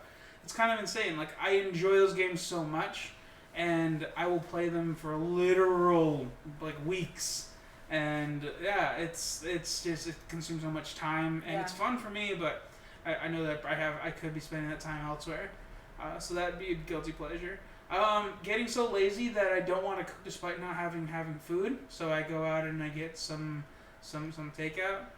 And for me, because like I do cook as much as I can, I don't just like I don't eat out very often. So like for me, going out to get a hamburger at McDonald's is actually like something that I do rarely, unless like recently it's been kind of a problem though. Recently, because I haven't gone grocery shopping, but I went grocery shopping today. Yes, you did. I saw. So that we're proud of you. Yeah, that's gonna be changing now that I actually did go grocery shopping. So yeah, those are the two I can think of. Cool. Oh, I not so much now. Ever since I got my teeth changed, but biting my nails used to be a bad one. But, teeth change? Yeah, remember my teeth that broke last year? Oh right. And yeah. yeah, we were recording something. Yeah. And like the temporary fell out, and Dawn freaked out because she saw teeth come out of my mouth. God. No, it's because you refused to put it somewhere safe and insisted on keeping it in your mouth. It was stay moist. No, it doesn't. I called it and said it had to be moist. It's terrifying. You just put it in a cup of water. We were recording something, okay? I wasn't thinking straight. Anyways. No, you kept it in your mouth without going in and seeing someone for like a week. Yeah. That's why it freaked me out. Was it really a week? Yes. It was a really while. long time. Yeah. Yes. It was like at the very least a few days. Our resident teeth dreams expert agrees. It was a while. It must have just been a weekend, because I don't recall it being a week. I think it might have been like I got it on a Friday. I want to say it was a weekend. And then I came in on like a Sunday evening or a Monday. Yeah. And they got me fixed up. You were like, fine, I'll call. And like the dentist like was, I'm assuming like alarmed, so they made a really like soon schedule. I can't imagine they would let that wait. Yeah. All right. Next question. If you could go back in time, but you cannot interact with anything or anyone, you cannot influence anything at all, you can only observe, when and where would you go to? I know mine right away. Yeah, do it. Okay. Alan. I was going to start with you anyways, because we ended on you last time. Yeah. So, back in high school, this is when we finished building a Hogan from the ground up, a new house, thing of construction site. I was taking my bed up to the newly completed area, and I had it in the back of the truck, but I had my friends with me because it was summer, and it was me, my best friend at the time, my best friend Isaac, my best friend Cheyenne, and her friend Samantha. All four of us, they were kind of helping me out. We were hanging out. I think we were going somewhere else, but I needed to drop this big ass bed off, put it on the back of the truck, and it was slanted inside the bed of the truck, and we just parked it there. And this is before they set up anything. There was no electricity, so there was no lights, and we live in a rural area. And I was just the bed slanted, and I kind of got in, about to take it off, but everyone got lazy. We just laid down, watched the stars, listened to music, and talked for 4 hours. And it was senior year or something. It was late because this is about when we finished the construction. And that was everyone was ramping up. It was right before all the chaos of applying for colleges and shit. And it was just this really serene moment that I had with my best friends in high school. I think I would go back and just kind of experience that again, That's awesome. Yeah. I don't want to put a damper on your answer, but you can go broader than that.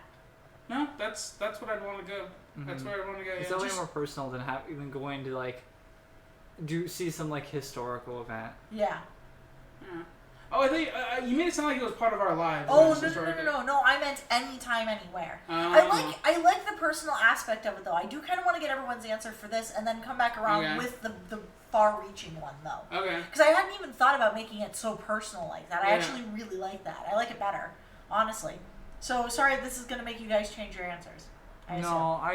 I'm pretty happy with where I am right now, so I don't think I'd want to experience anything or you anything. don't want to go back and watch an old memory? No, I have a pretty good memory. So if I wanted to do that, it's just all right, okay, here's I see the how ticket. it is, Mister. I have a perfect memory. It's not perfect. Then you gotta go back and see it. Can you think of any moment that you would want to go back and just re-watch? I don't know, something from your childhood, or with close friends or something, something like that. Some of our 4th of July parties were really fun, but then again, so were some of our Christmas parties. So any one of those, specifically the ones that ended up really really nice and wholesome, would be really really nice.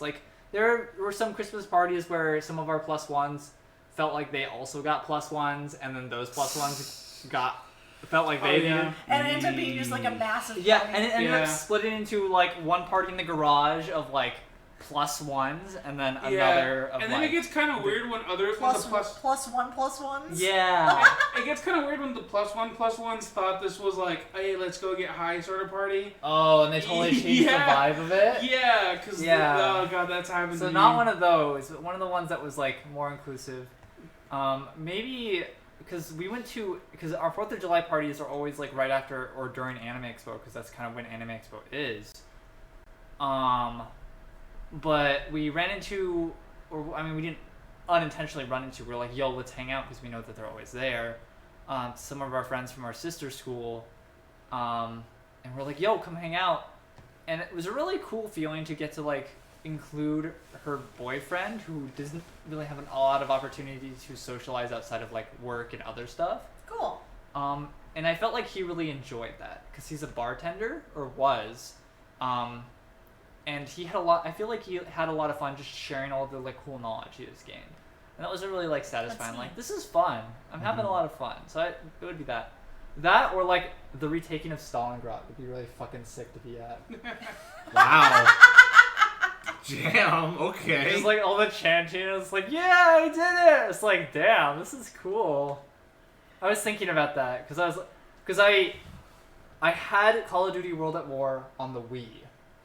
And I beat it on Veteran. Fuck, dude. That was on a trip. The Wii? On the Wii, full motion controls. Yeah, I remember that. I remember they used to. That game was hard as fuck. Yeah, they used All to right, have hold on, a Brandon. gun. I'm changing your talent. Yeah, the Wii Zapper. I played it your on with talent. that. Your talent is now able to win fucking Able shooters. to Garbage play on the Wii. fucking Shooter garbage shooter on veteran the Wii. on the Wii. That was hard, but like doing the motion controls for like the last stage was really fucking satisfying. It was like whoa, and like hanging out and just like everyone's like, "Woo, you did it!"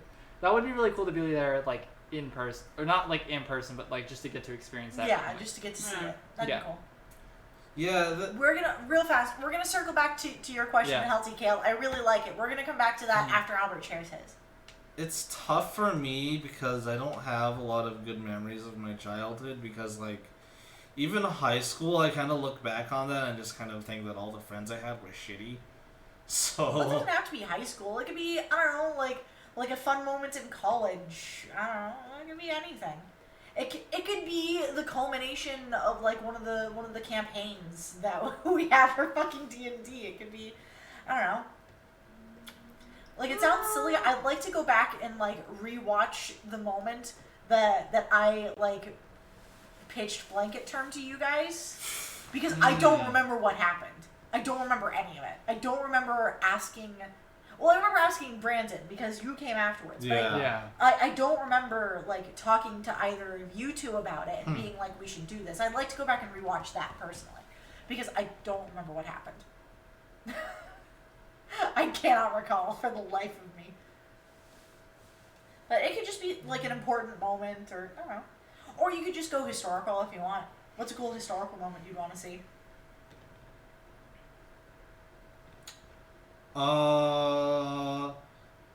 Honestly, I would be really curious to see like the first broadcast of War of the Worlds.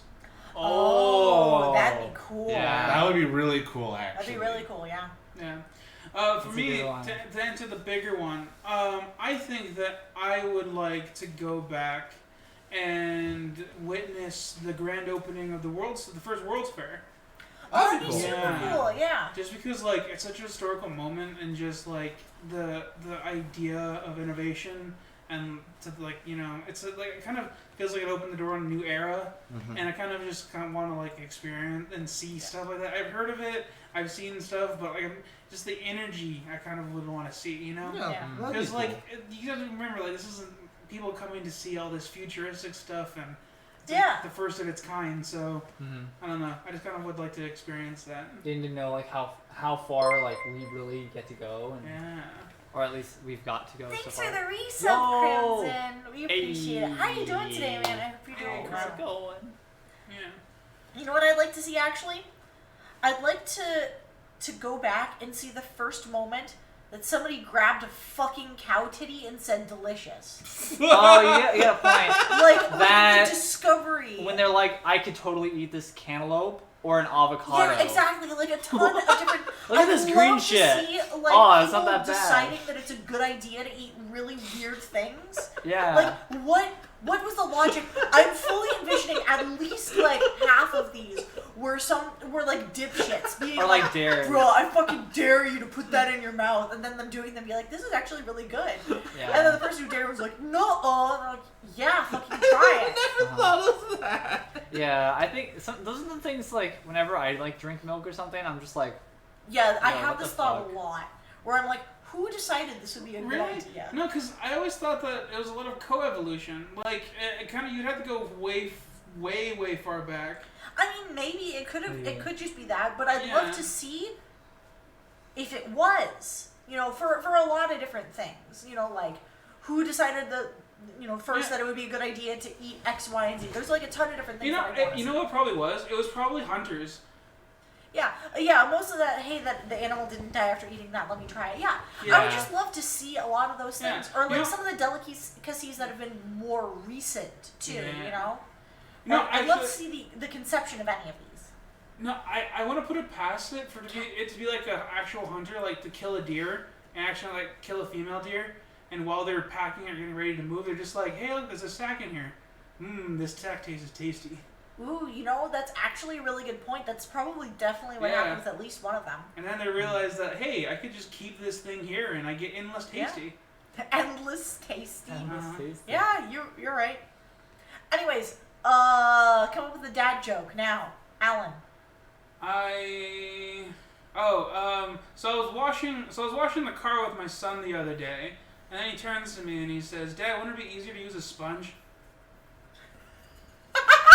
It's very good. I love it. Hey, you want to hear a paper joke? Nah, you don't want to hear it. It's terrible. God damn it, Brandon. We got those. A student fucking told that to me during lunch, like, this week. Thanks to the bad heads comes in. Thank you. Then you didn't come up with it. Try again, Albert. Go. Oh, I have to make something original now? Well, it doesn't have to be original, but if it's not original, then you can't admit to having heard it somewhere else. Alright, I got it. I got one. All right. What do you call a really cute door? Adorable. Got it. I was like, quick, come up with something. I was like, door. Input into longer word. Doorable. Got it. Until Takeo wants you to say yours again. Albert. Okay. So I was washing the car with my son the other day, and then he says to me, "Hey Dad, wouldn't it be easier to just use a sponge?" It's a phrasing joke because I was washing the car with my son. I was using my son. Oh, I just picture you kind of like petting the car. So mine is contextual, so it's hard to say like as a stand-up thing. It doesn't have to be a stand-up thing. So my old friend group used to do the thing where like I'm back, hello back, and then so it eventually evolved where we started saying when we got back into the call, I have returned, so that people wouldn't do that. And then at some point, some asshole responded immediately, "What are you gonna do with him?" That's so good, though. Oh, And so after that, like after a few times, it had to change to, "My return has occurred." And that was about the end of that evolutionary line. God damn.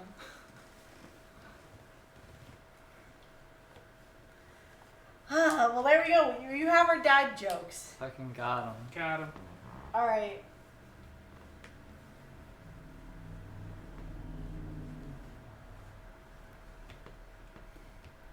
Thanks. Oh man. All right, hold on. Let me think.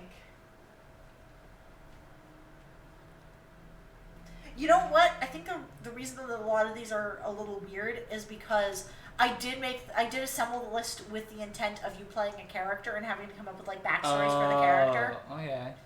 So that's why I'm looking at things and being like, why did I think that these were like good questions?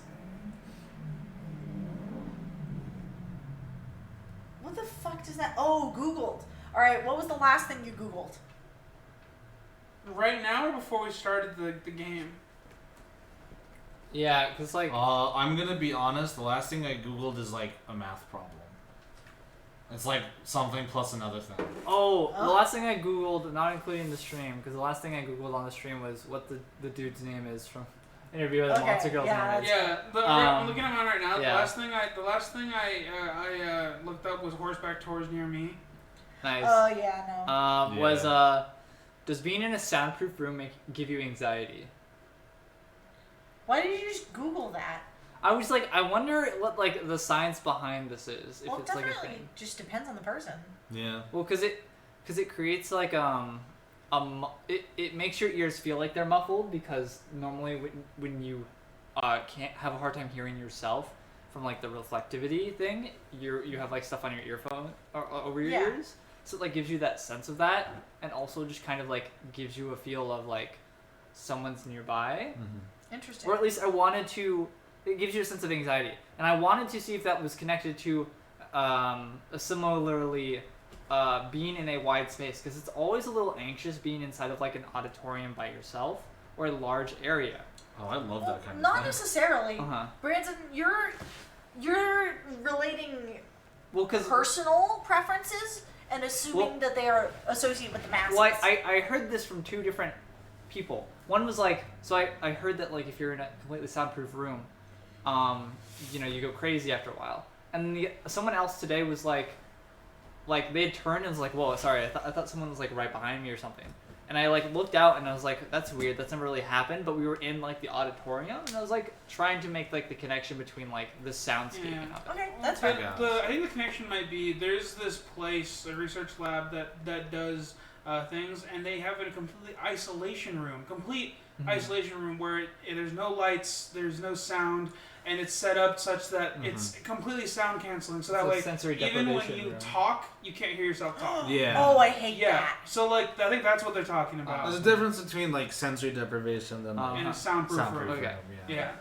So sensory deprivation for sure could drive someone insane pretty quickly. Yeah, really fast. Yeah. I forgot what the question was.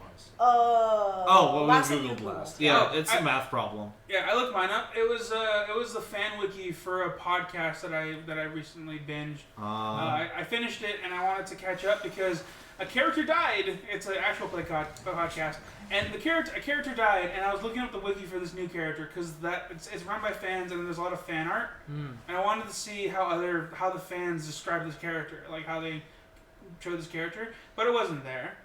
Because the character was introduced like last week, so the wiki hasn't updated, and I'm like sad because it sounds like a cool character. But people with fan art are just immediately 10 minutes in. No, because it's not a big thing.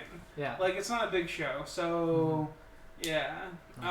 I figured out what mine was actually. I know technically I'm not a part of it, but of all of the weird shit that Don Googles, this one was the least weird thing I've ever Googled, and that was the chart of what went wrong with my cookies. Yeah. I was honestly thinking about Googling that when you were asking about the cookies last night, but Yeah. I was just like, no, I'm gonna go to sleep. Yeah, I don't really Google questions that often. Literally, one of the most recent things that I keep Googling a lot is literally APS. Because I don't have the website memorized. That's fair. No, it's not that I Googled that question. There's a specific chart that you can find that has like pictures of cookies in different situations, and you can figure out based off of like what yours looks like compared to that what went wrong. With Yeah, it's like too much salt, not enough baking soda. too much flour, too much sugar. Yeah. Was it really too much flour? I was trying to figure out if it was too much flour. Okay. And like everything that I could tell, I couldn't figure out what it was, and I think I might have actually done them right. Yeah, I think the problem must have just been. Well, the problem with the flavor was different. Yeah, that was straight up just that I put too much cocoa powder into it. Okay, woo! Because I was the one who put in the flour, and I was like, oh shit. No, you're fine, you're fine. I also think that it was probably that they weren't as runny as normal most cookie doughs because they're pretty like chonking boys. Yeah, they're chunky. Chunky, yeah. Chunky Well, I chunks. mean, I made them exactly as the recipe called for, although I think technically the recipe calls for like larger eggs than the ones that we have. I think they want like the extra large eggs, which is why it's probably a little drier. Yeah. I also realized afterwards, before I put any of the batches in though, that I straight up forgot to put the vanilla in. Oh, So I did have to add that later on. that'll probably do it. Good question though. What's your favorite anime? Oh god, this is the music genre question all over again. I got asked this like the other day. Yeah. Should I go first? Because I have I an don't- answer. Sure, if you have an answer, yeah. The biggest thing is that like if you answer, you're setting a precedent of best favorite anime of all time, or in a certain genre. Well, mine is the anime that I feel like has had the most influence on my life, or at least influence on like an influential portion of my life when I was definitely the most like susceptible to like outside influence. Yeah, And it's definitely like Tokyo Ghoul, because it came out during freshman year of college when I was like just striking out, learning a lot of like independence and other stuff, and I still like am prone to listen to it in the background like while I work and stuff. Plus I just enjoy a lot of like the symbolism behind it. Also I like a lot of like the characters in it. So I'm definitely gonna go with like Tokyo Ghoul, because there's some really, really good animes out there, but the one that has had the most like influence on me is Yeah, Tokyo Ghoul. I think that I'm gonna hop on yours and say the most influential anime for me. I think that's a good way to do it because I have a lot of favorite animes. It's a really easy Yeah. like way to just answer this. Yeah, the most influential anime for me would probably be Black Lagoon. It's an older one. It was made back in the early 2000s. But it was what opened the door for anime for me, because before high school, I wasn't such a big anime fan. Like I watched Naruto, I watched all the big popular ones, but I never got into the niche stuff. Mhm. But Black Lagoon was introduced to me, and I realized how diverse Yeah. anime could be, and that really opened the door to me getting into other stuff and like actually reading manga, because that's after I finished Black Lagoon, I was like, I need more of this, and I caught up on the manga. Nice. I found other stuff, and it really just opened the door for me. And I think that's the most influential anime that I have ever seen. It also like they got me with the fucking ads. That's the reason why I enjoy Heineken. Like, yeah. Like Hulu did this like code thing where they replaced all the beer in Black Lagoon with Heineken. That's Oh. so funny. Yeah, and then when I got to college and I was actually drinking, I'm like, oh, sure, let's try this Heineken. I tried the Heineken, and I'm like, this is pretty good. And then I tried like other things like Bud Light and shit, and I'm like, this is bad. I don't know what it was. Maybe it was like just because it was the first lager. Bud Light is also just Seeing the characters worst. drink it, and you're like, I like that. Yeah, they fucking got. It's like the only time we'll admit that ad got me. Miraculous Ladybug is not an anime. it's It is- French, isn't it? Yeah, it's a Yeah. French animation. Well, It then is it's an animation. Well, it's not an anime. It's a 3D animation. Okay, but I feel like that's also anime though, Yeah. No. because anime is short for animation. Anime can be 3D. Yeah. Yes, anime is short for animation, but anime generally refers to animated in the in Japanese style of animation. It's a genre. Yeah. Uh-huh. Yeah. Well, like there Or are the some. genre. It is an animation, but I wouldn't say it's an anime. Yeah. Because it follows an episodic format, Oh, which is is it not very episodic? different. Which is very Yeah. different than the vast. I don't think I've ever seen an episodic anime like a. Quite like. Well, United it's a States very, Ladybug it's a in general. very, it's a very American style Yes. of storytelling. Yeah, Oh, and there are okay. some that bleed the line between the two, but I know what you're trying to refer to. Yeah. Kind of like how people say Where like, each episode is standalone. The vast majority of animes, if they do have something like that, it's slice of life. It's not a full story arc. It's because it's a superhero anime. It's different from an Yeah. You're describing an anthology. An anthology is a bit different, right? No, it's not an anthology. An anthology is a group following similar thematic themes, but not necessarily the same. But not the same characters. You know how SpongeBob episodes don't really have anything to do with each other? Yes, It's like is. that. It's like SpongeBob. That's the very Americanized. Yeah. Also, Soul Eater is really good, but I have a friend who watched the anime and then also read the manga, and he's like, yeah, they did the anime dirty by ending it with the whole Arachne plot. They really did it dirty and cut it short. Interesting. So if you haven't read the manga, from like surrogate from my friend, read the manga. If you enjoyed Soul Eater, the anime. Yeah. I recommend that for anything you absolutely love, because it just allows you to experience more of the thing you love. Mm-hmm. Yeah. Yeah. JoJo's Bizarre Adventure is a solid one. I'm not a huge personal fan. I've tried to get into it. Me same. Mm. Assassination Classroom it is a is. fucking fantastic one. It's really good. I would not say I love Assassination Classroom, but it's not my favorite. Assassin's Classroom falls in that category of everyone hyped it up so much that I don't want to watch it. Like, Oof. yeah, it's always wrong. it's weird. I've tried watching it. I couldn't get into the first episode, and I just have such a big backlog queue that Yeah. like I just haven't gotten back to it. I appreciated the characters is the big Yeah. thing. I will stand beside my point though that Nagisa shouldn't have ended up the way that he did. I will always say that. They did him dirty by not letting him actually explore what he was capable of. I think it should have gone that direction. That's a little Although that disappointing, definitely makes it more of a deconstruction than it was probably meant to be. Yeah. If they had let it gone that far, then it would have gotten really dark. But they never actually took it that far.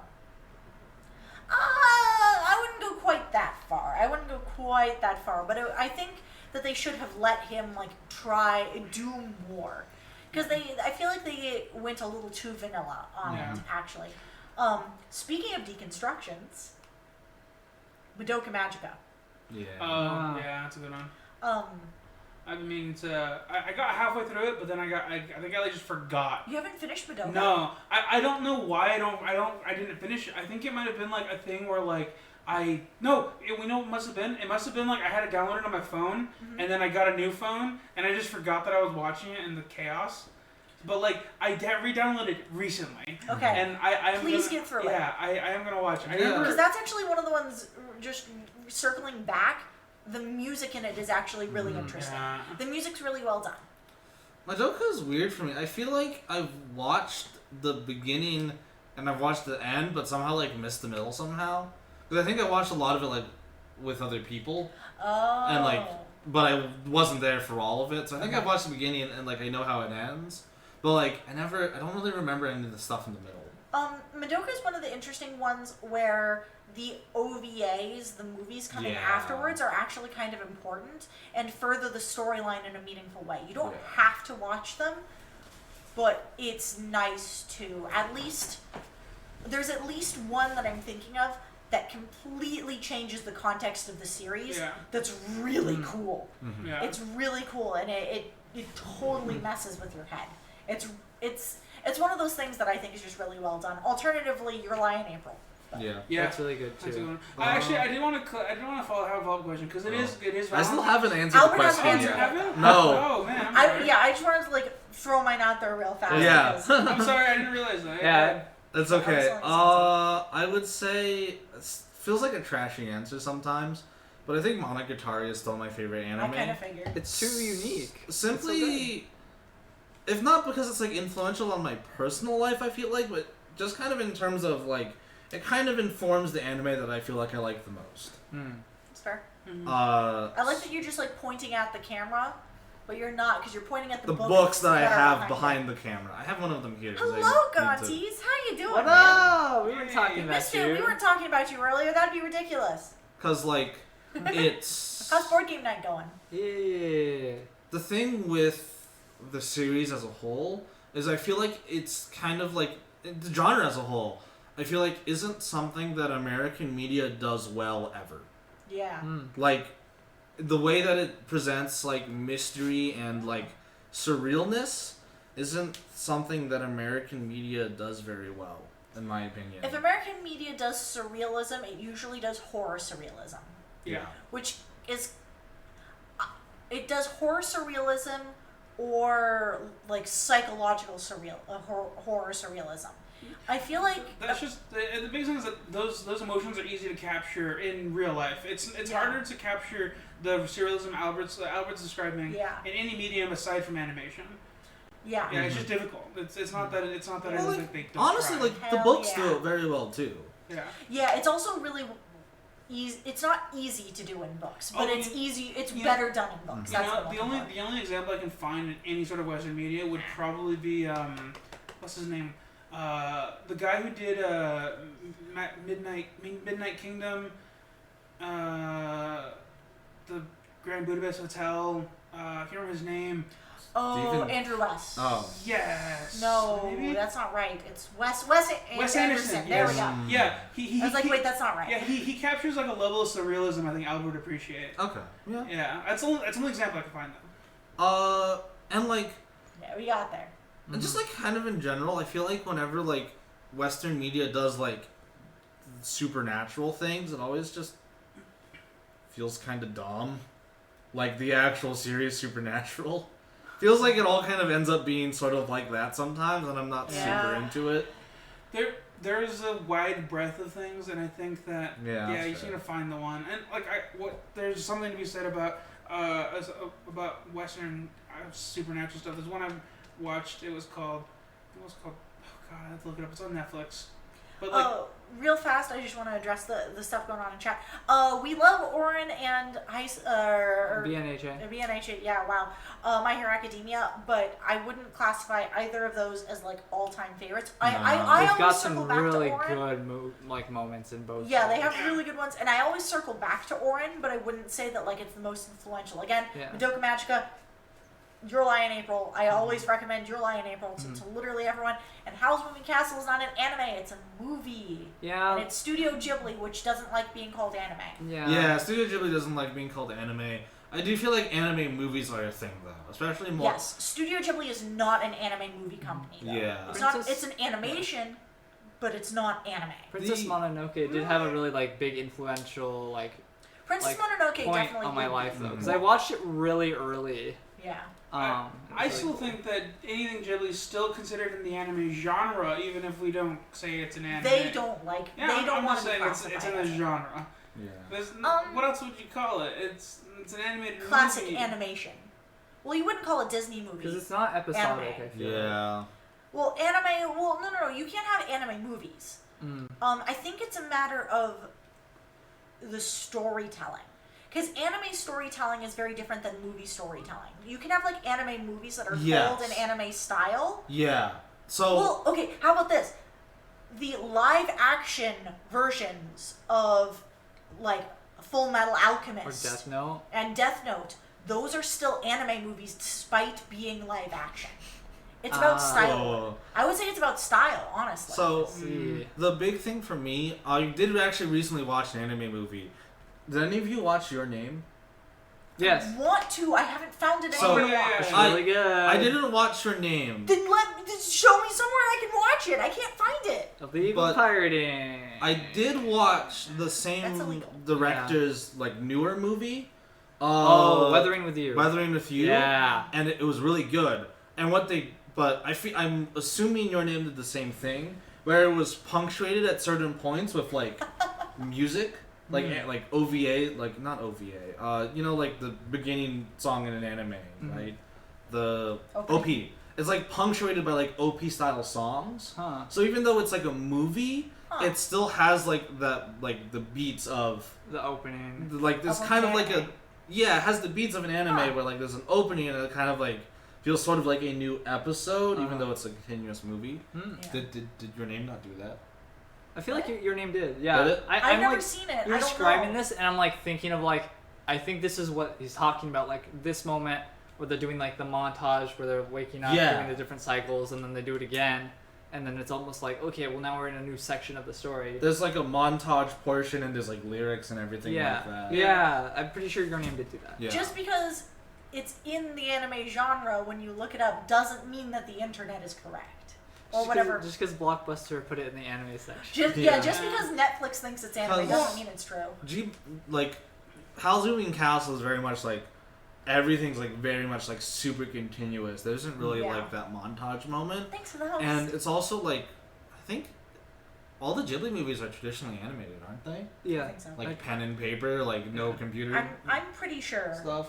At least Yeah. very little. Yeah, that's a hallmark of the Yeah. of Yeah. them. Yeah. Alan, you had something that you looked like you wanted to say. I was just still going up about like the definition of of anime, but what I will say is that studios, as much as they would like to define a genre, it's the general consensus that does define Yeah. it. Yeah, so that's fair. I'm gonna still stand by. I still think that Studio Ghibli, even though they prefer not to be called it, they are still classified in that because yes, they do predate modern anime. I will concede to that. I don't. But they such a big influence in the world that like it's kind of in the same bubble, in the same like you know what I mean. It's kind of like an artist that goes cross genre. They still had to start somewhere, and they still considered both. Yeah. You know what I I mean? would say some of Studio Ghibli's movies are definitely like anime movies, but I would not call Spirited Away an anime movie. I wouldn't call Howl's Moving Castle is kind of on the border. It I is. would classify Princess Mononoke as like anime style.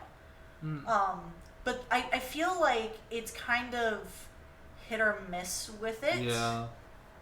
You know, I wouldn't say that they're entirely anime. Thanks for hanging out, Gonties. Thanks for popping through. Yeah. I appreciate it. We've gotten a little like niche on this topic though.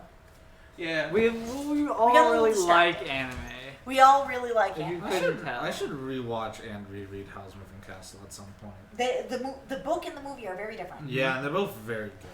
Yes, they are both very good in their own ways.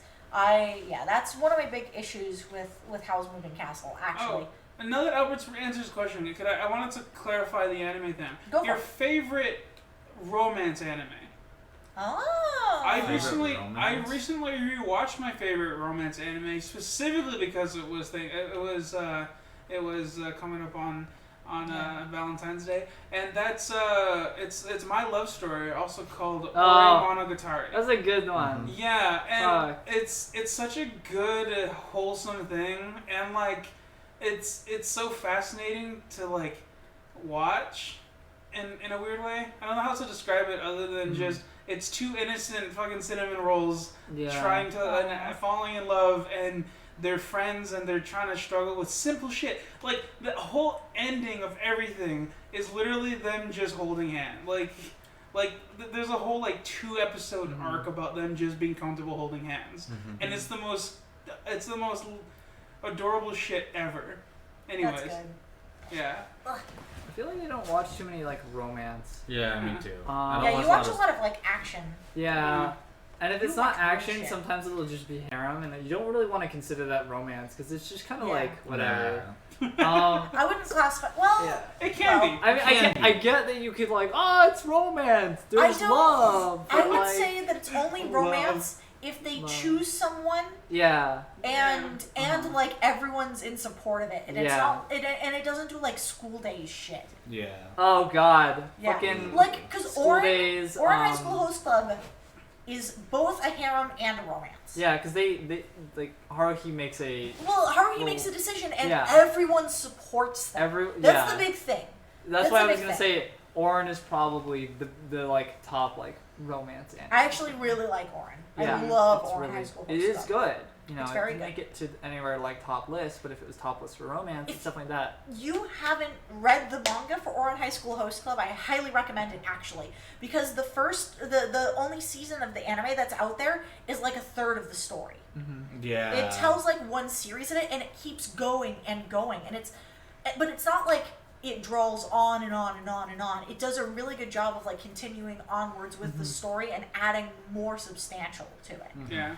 Which I really appreciate. Looks like Crimson's on it with you guys. You guys don't really watch romance. Yeah. I don't know. That's fair. I like romance. Yeah, I enjoy romance simply because it's especially after I realized I kind of internalized what my deal was. That's when I was finally okay with being sure, let's watch these, and I was finally able to analyze and actually understand shit. I was like, whoa, this is actually pretty cool. Yeah. Yeah. If we're looking at analyzing and stuff, Orin is definitely the most traditional romance. But if we're looking too deeply into it, Parasite the Maxim is absolutely a romance anime. The main female protagonist is absolutely the main character's only connection, living connection to still being human, and is the only reminder of his initial state. Yeah, I'll take it. That works. What's the anime that you had me watch where that was the OG Yandere character? Oh, fucking Future Diary? Yeah, Future Diary. Oh yeah, Jesus Christ. I don't know. Gasai, what the fuck? Yeah, Future Diaries will fuck you up. Honestly, if you haven't seen it, watch it. We're kind of still doing it, but we're mostly just chatting. We kind of devolved. I still have my questions, but it's devolved from. I feel like the chatting chat is a bit better because it's yeah. just I don't know. Well, it was meant to be a dating show where you guys got to say who's this is your husbando, who are the boys do you like the best, and now we're just talking about anime. I mean, it's less structured, but it's still individually as far as Twitch chat goes. It's who do you agree with a specific one more than the other? That's why we were shied away from doing the characters because it's you know what, let's get to know the actual people behind it. Why the hell not? Because we don't normally have a lot of time to I still want my spotlight. No one keeps Gizzard the Lizard Blizzard Wizard under the reps. Wow, okay. No one. All right, well, what's Gizzard's favorite anime? All right. Gizzard's favorite anime would have to be Attack on Titan. I love when they do the ropey things and then the slash. Look at them trying to run away from being food. I cheer for the Titans. I identify as a Titan. All right. I have another question for you guys though. Oh yeah, we didn't hear you guys two ones. Oh, favorite romance anime? Well, she did answer. Or she answered Orin. Oh, Well, I wouldn't say that's my okay. favorite. Oh, really? I don't actually. I don't know. Now that I think, I Toradora? don't watch. Toradora, I would say is definitely. Toradora's a Toradora. solid Yeah. anime. Yeah, it is That's a good one Toradora, too. duh. I have Yeah. seen Tora. I have the box set. Yeah, no, that's why I was. No, expecting. hold on. Pretty good. Kill la Kill. Hear me out. Okay. Yeah, I'm it- listening. Kill la Kill's a romance. I was hoping someone would say favorite anime music. 'Cause Oh, Kill la yeah. Kill is really big. I honestly Yeah. love Kill la Kill. Sometimes I forget about it. Fucking don't lose your way. JoJo for best anime. What was your answer though? Do you have an answer? Mine? Yeah. Do you watch any romance? Have you watched any romance animes? I mean, I ended up watching Toradora with you guys. Weathering with You was definitely a romance, and that was actually really good because Okay. it was But it's a movie, Albert.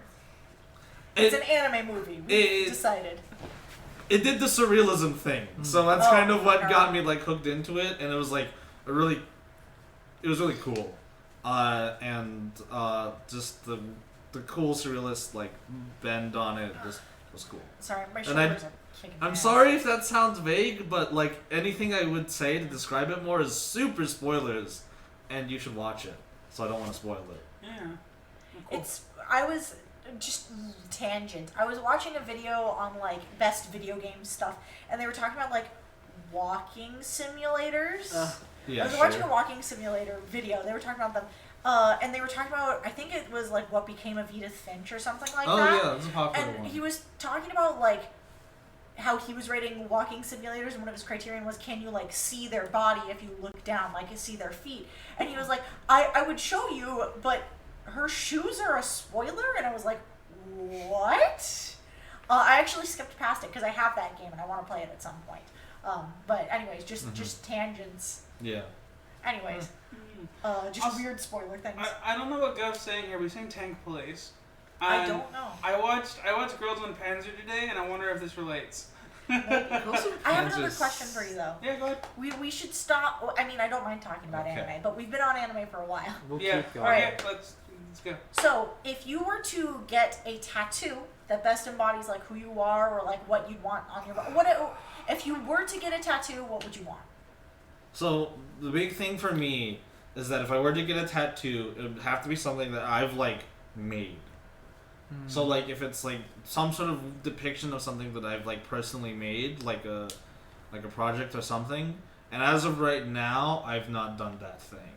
Well, okay. If you were to get a tattoo, what would it be? I mean, that answers the question. Not that something you'd want to work on. Would you want it to be tying into an interest that you have? Would you want it to be like pop culture related? Because a lot of people get like Pokemon tattoos. Like what genre? Batman, that's a solid one. Yeah. Or the VV tattoo. I mean, Keep like that going. honestly, like for me, it's like if I want to get a tattoo, it's something that I've like personally made, and like it would be like a physical thing. So like my previous idea was like a circuit board or like some kind of code that I've that's made. cool. And like as of now, More it's or not less. something I've actually made. Cool. So you'd want it to be representative of of a thing you've accomplished. Yeah. There you go. Okay. Yeah. Brandon, do you have an answer? My immediate reaction was like something that I'm like, that is just so like much of a part of, or has been a part of my life. So it was like, well, let's go back to League of Legends because I played that for Nerd. 8 or 9 years, and I was always like a support man. And like starting in like season 7, they're like, cool, support like each of the roles has a symbol, and I was like, the support symbol, which is like a staff and like wings around it, so it's kind of like the Asclepius, if that's how you pronounce it. But we in our Asclepius? in our Wasteland Express playthrough, we call it Asclepius, but it's the medical symbol for the snake around the winged staff. That would be pretty fucking cool because it's like ambiguous enough to just be like, that's pretty it's also neat. Full Metal Alchemist. But it's also Full Metal Alchemist, which is also pretty cool, which would be really neat. So you'd want to do like something like that where it was vaguely pop culture. Yeah. Alternatively, Final Fantasy has been 14 has been such an integral part of my life, and like it started with like Final Fantasy X, where like one of the main characters, like they were a summoner, and that was like key integral part to the story. And I went into Final Fantasy 14 going, hell yeah, I want to be a summoner. Oh. And I'm still a fucking summoner, man. You are still a summoner main. And it just like having that like symbol would be really fucking cool because it's like, oh, what's that symbol? It's also really stylistic and like could be designed to be almost tribalistic if you wanted to like add on to it because it's simple. Yeah. It's super simple and you can make it look like whatever you wanted it Yeah. Yuna's awesome. I love Yuna. And then side note, what the fuck did they do to Carbuncle? Oh my god, have you guys seen Carbuncle? If you're not sure about it, look up what they did, what they're planning to do Yes. for the Final Fantasy VII remake. That's the Final Fantasy VII remake of Carbuncle. Yeah. I've seen images of it. I didn't realize it was Carbuncle. Yes, that is exactly what it is. That's what they're making it. It's bad. Anyway, so either the summoner symbol, which because it's more relevant, or the support symbol because that's really cool too. Because I'm always kind of like a Oh utility right, the whore. chocobo also looks terrifying. Yeah, I've seen the chocobo. It's weird. Yeah, that's Carbuncle. Have you seen it, Alan? I don't know this character. What I the have no opinion fuck? either way. Why don't... So this is normal Carbuncle. It's like super cute, No. right? Lulu is slut mama. Lulu That's the is, remake. is fucking cleavage. Maybe it's galore. baby. It's baby. But it has, like, a singular tail and a giant forehead and no ears. It just looks weird. Maybe it's trying to blend in. Maybe halfway through the thing, it'll enter its Saiyan mode. Maybe. Oh, like the more Saiyan mode it gets, the more elongated the head gets. Yeah. Oh my god. Anyways, Alan, do you have an idea? So you asked me what tattoo I would get, and I would like to counter say that I'm the sort of person that doesn't hang up anything in his room because he doesn't feel like he owns enough of the IP enough to like feel confident saying he loves it. It doesn't No, have to be. I know. I'm saying this because that I wouldn't choose an existing thing, and I think any tattoo I would get would merely be aesthetic rather than like representative of something. It would show an appreciation for an art medium that I enjoy, and if I were to go out right now, I would probably get something with the cyberpunk aesthetic with like like along a joint or something where like it looks like it's a prosthetic arm, more of an accent thing. Yeah. Than anything else. I've seen a couple that look pretty dope, and it can be involved or as just like a couple of like cool accenting lines or something. But you know, it's kind of hard to commit to something like that because, like I said, I don't even own posters in my room. Yeah. Like I don't own anything like that. So that's what I would go with. I just have commitment issues when it comes to. How would you shit feel like that. about like a cyberpunky aesthetic waveform of something? No, because No? then I would have to struggle with what it would be, Mm-hmm. like what the waveform would be, and that in That's fair. itself is just intense. Yeah, that's fair. Yeah. That's fair. I love the Lulu fight going on. By the way, sorry. Waifu fight. Waifu fight. What? Everyone break up the waifu ring quickly. God damn it. My suggestion, if for something like that, I actually really like that idea.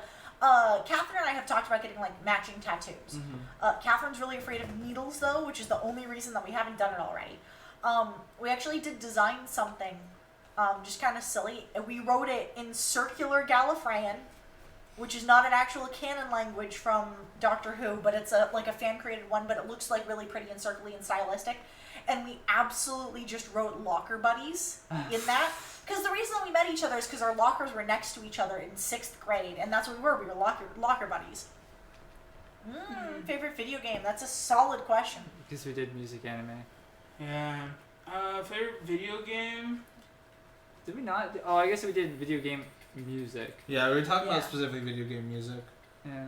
That's hard. That's Yeah, it really is hard. There are a lot of like, there's a lot of genres for video. Yeah. Yeah, it's like I said, it's a music thing all over again. Yeah. I'm gonna just say what game currently is my favorite. That out of all the ones I've played in the Yeah, last that's year not or at so. all. That's a good way to answer. Yeah, that I think question. in the last year or so. Let's go with that.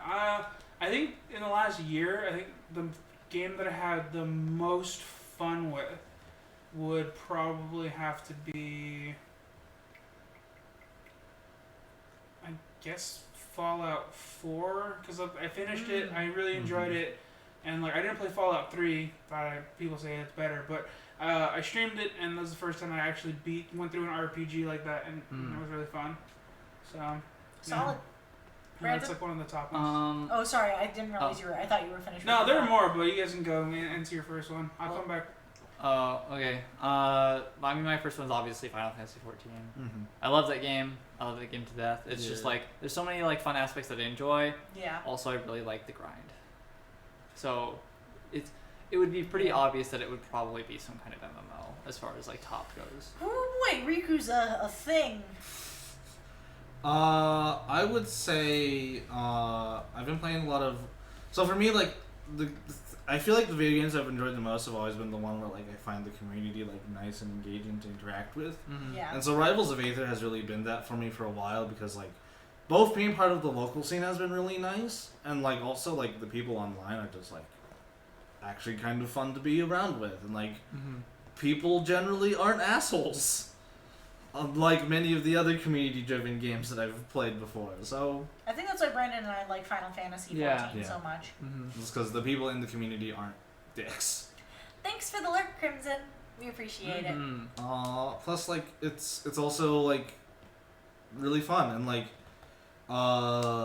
just fighting games in general have been, like, really fun for me recently, and it's, like, it's never something that I thought that I would enjoy, but now that I've, like, tried it and, like, been able to like think about why it is I like, and it's like, yeah, it's just kind of my favorite game genre right now, because it's like I like being very competitive, and it's actually like a way of being competitive that actually particularly suits me. So yeah. Cool. Alan, you had more. Yeah, if I were to class it out, say first I'm gonna say my favorite genre, and then say my favorite game in that genre. Favorite genre is definitely in the realm of like the expansion, what's the word, the 4X games. 4X games, and in that genre, my all-time favorite thus far, this in the past year, has been Frostpunk. It was the most like innovative and the most world-building 4X game that I played in a while. There's always gonna be the classics that I love, Civ, everything, the games that suck my life out of me. But Frostpunk, it took such a intense narrative bent to it that satisfied my RP needs, because you guys know how much I love actually, Alan, I've played this game before, and I didn't get very far into it because it was the mechanics were kind of a bit dense, and I didn't really feel like I had the patience or the time to get through it all. It's called Endless Legend. Oh, I already played that. Yeah. Really? Do you not like it? I got through it. The world building was fine, but it was just bland. Okay. Yeah, I've owned it, played it, beat it a couple times. Okay. I thought you might like the world building, but I understand like it might be kind of bland. Nah, it's just that it's so generic fantasy. Yeah, it is a little generic. Yeah. I feel like some of the expansion races are more interesting though. Yeah, they would be fascinating, but like the mechanics in itself aren't innovative. It's Yeah. not. There's nothing. Yeah, there's nothing too. There's nothing that stands out somewhat like as like a basic Civ game or like Stellaris or something. Yeah. So it's not thought provoking as the others. Okay. But yeah, I played Endless Legend. As far as like my second goes, I really liked The Last of Us because I really liked zombie movies. Yeah. And The Last of Us just did it so well. Yeah. I agree. That I just like, it's one of those games that like there's not really much replayability, but I could still find myself like, I could play that again. I could do it again. Let's go. Yeah. I also kind of in the same thing. I think my just favorite genre overall is like, well, I'd say my favorite genre right now is just like RPGs. And right now, like favorite RPG, it's tough because like I have a lot of fond memories of well, like even like sandbox games I kind of got a little sick of. Like I think if I like went through and played back like Oblivion, I don't think I'd call Oblivion my favorite RPG. Honestly, just like some of the more linear stuff, but it's just like kind of long and tells a good story. It's just like nothing really good. Like Persona 5 like might just be my favorite RPG right now. I still need to go. I definitely want to go through and like play through Persona 4 because I hear the story in that is better and it's more of a mystery than Persona 5 is. So I do tend to like those kind of things more, but I just haven't gotten through it because it's a long game and there's a lot of long games on my list right now. Yeah. That's kind of how it be though, because Yeah. one by that, one by that. It just takes time. And we don't get paid to play video games all day. You get paid to play video games for 3 hours in the day. Yeah, only 3. And these are some long core games. It's also just board games that we mainly get paid to play. Yeah. And thank you guys for that, by the way. Yeah, You guys are the best. we don't get a consistent like payout for it. It's based on like donations that really just do keep us going. But it's, boy howdy is it like fun as hell. Yeah. Minion, if you haven't tried Elite Dangerous is very fun. Yeah. It's like it's space. You have your own spaceship, and there's like all sorts of different things that you can do. It's a very wide game, and as long as you're smart, as if you lose your ship, you usually don't lose it. You just have to remember to keep insurance money on hand. If you want to play something that's like that, but can run on a potato, check out Avorion. Yeah. Because Elite Dangerous, if I remember correctly, is a very beefy game. It's a little beefy. Yeah, Your computer could run it right now, though. Yeah, I could, but I'm just saying I just recently upgraded mine. But Avorion's so good. Could you run it on a laptop? Yeah, no, my friend Alex used to run it on his laptop. And like that was one of the few games we could play with him because like it was so simple. But it's the same premise. It's just you go around, you scavenge mines, you go like beat bandits and you take their mining lasers and you upgrade your ship and you can design your ship yourself and it's like Minecraft but space. Elite Dangerous is a lot of fun, but I just don't have the time to play it anymore. Yeah. Because it's like a very it's very much like Eve, where just about all the things that you can do in it, including like the bounty hunting and like the mercenary work, feels like you're sitting down to do your space job. And like if that's the kind of thing that you like and would find enjoyment out of, it's very good. But I don't have time for a space job. I barely have time for my weird video game job. That's this. Yeah. So that's why I stopped playing Elite Dangerous. But it's really fun. And like if your ship gets blown up, you usually don't lose it as long as you keep your insurance money on hand. Like real life. Yeah. If your ship gets blown up, you just have to pay 10% of the original cost. That's not how insurance money works. You have to do that. Like you have to set up a payment plan for it. Yeah, but it's fantasy insurance. Yeah. They call it insurance. Well, like, yeah, your ship gets blown up and you pay 10%, and they give it back. So I think we exhausted this question. You got another one for us, Don? Yeah, of course. I have 25 questions, my dude. Woo. Give me a second to find, like, a decent one. Okay. Yeah. Should I answer this as a character or myself? I feel like you could do both if you really wanted to. Okay. Honestly, like, the piloting mechanics in Elite Dangerous is, like, very good, too. I think, like, of all the... I haven't played many, like... Well, I've played quite a few, like, space games. I feel like of all of them, it feels the most like you're flying a spaceship. Especially if you get, like, the like, throttle and stick combo. It, like... Oh, cool. It feels pretty cool to just, like, fly around being like... Alright. I have a question for my classy boys here. Sure. Right. What is your favorite alcoholic drink?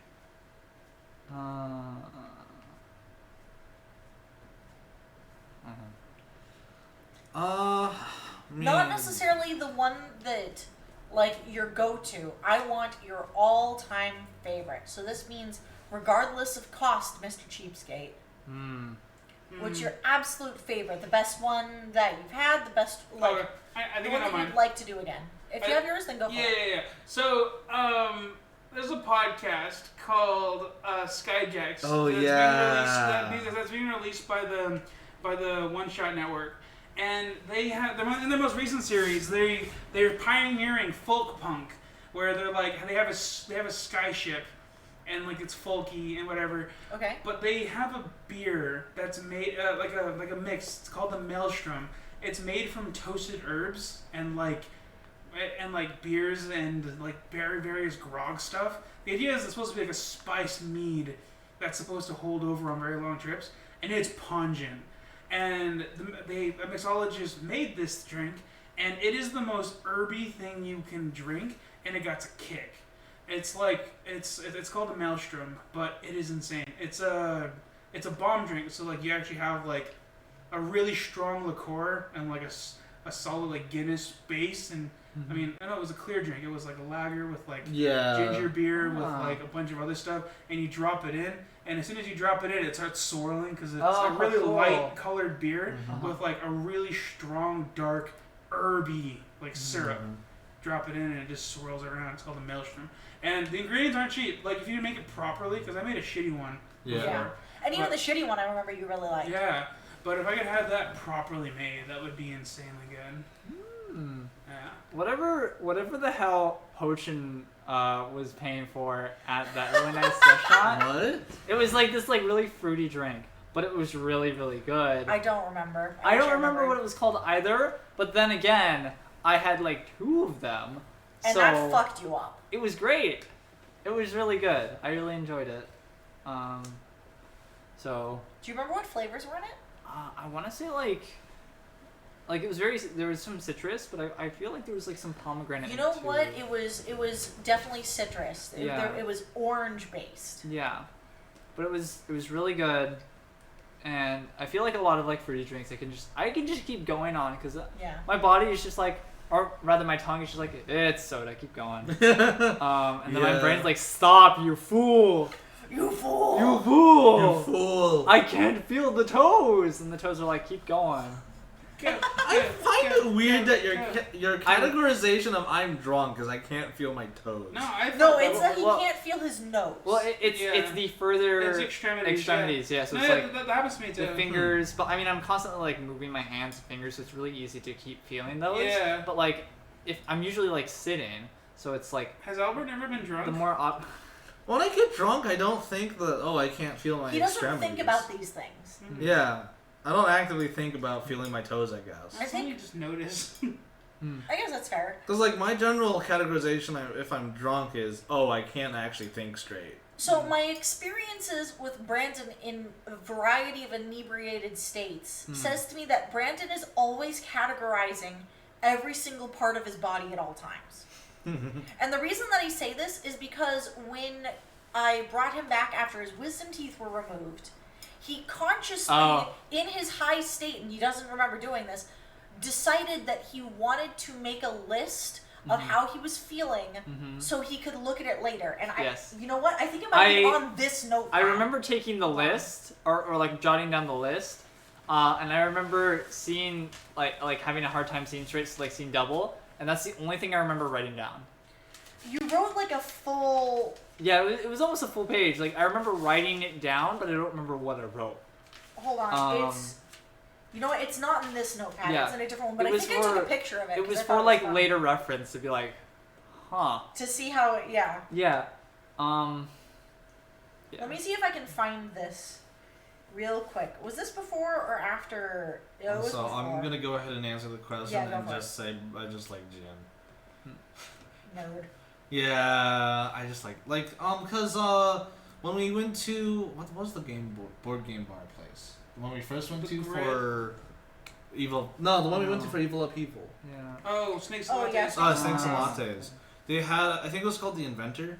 It was like it was a gin with like lavender and like stuff like that.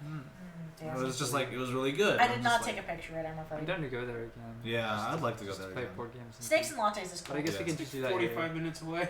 Yeah. No, it's not.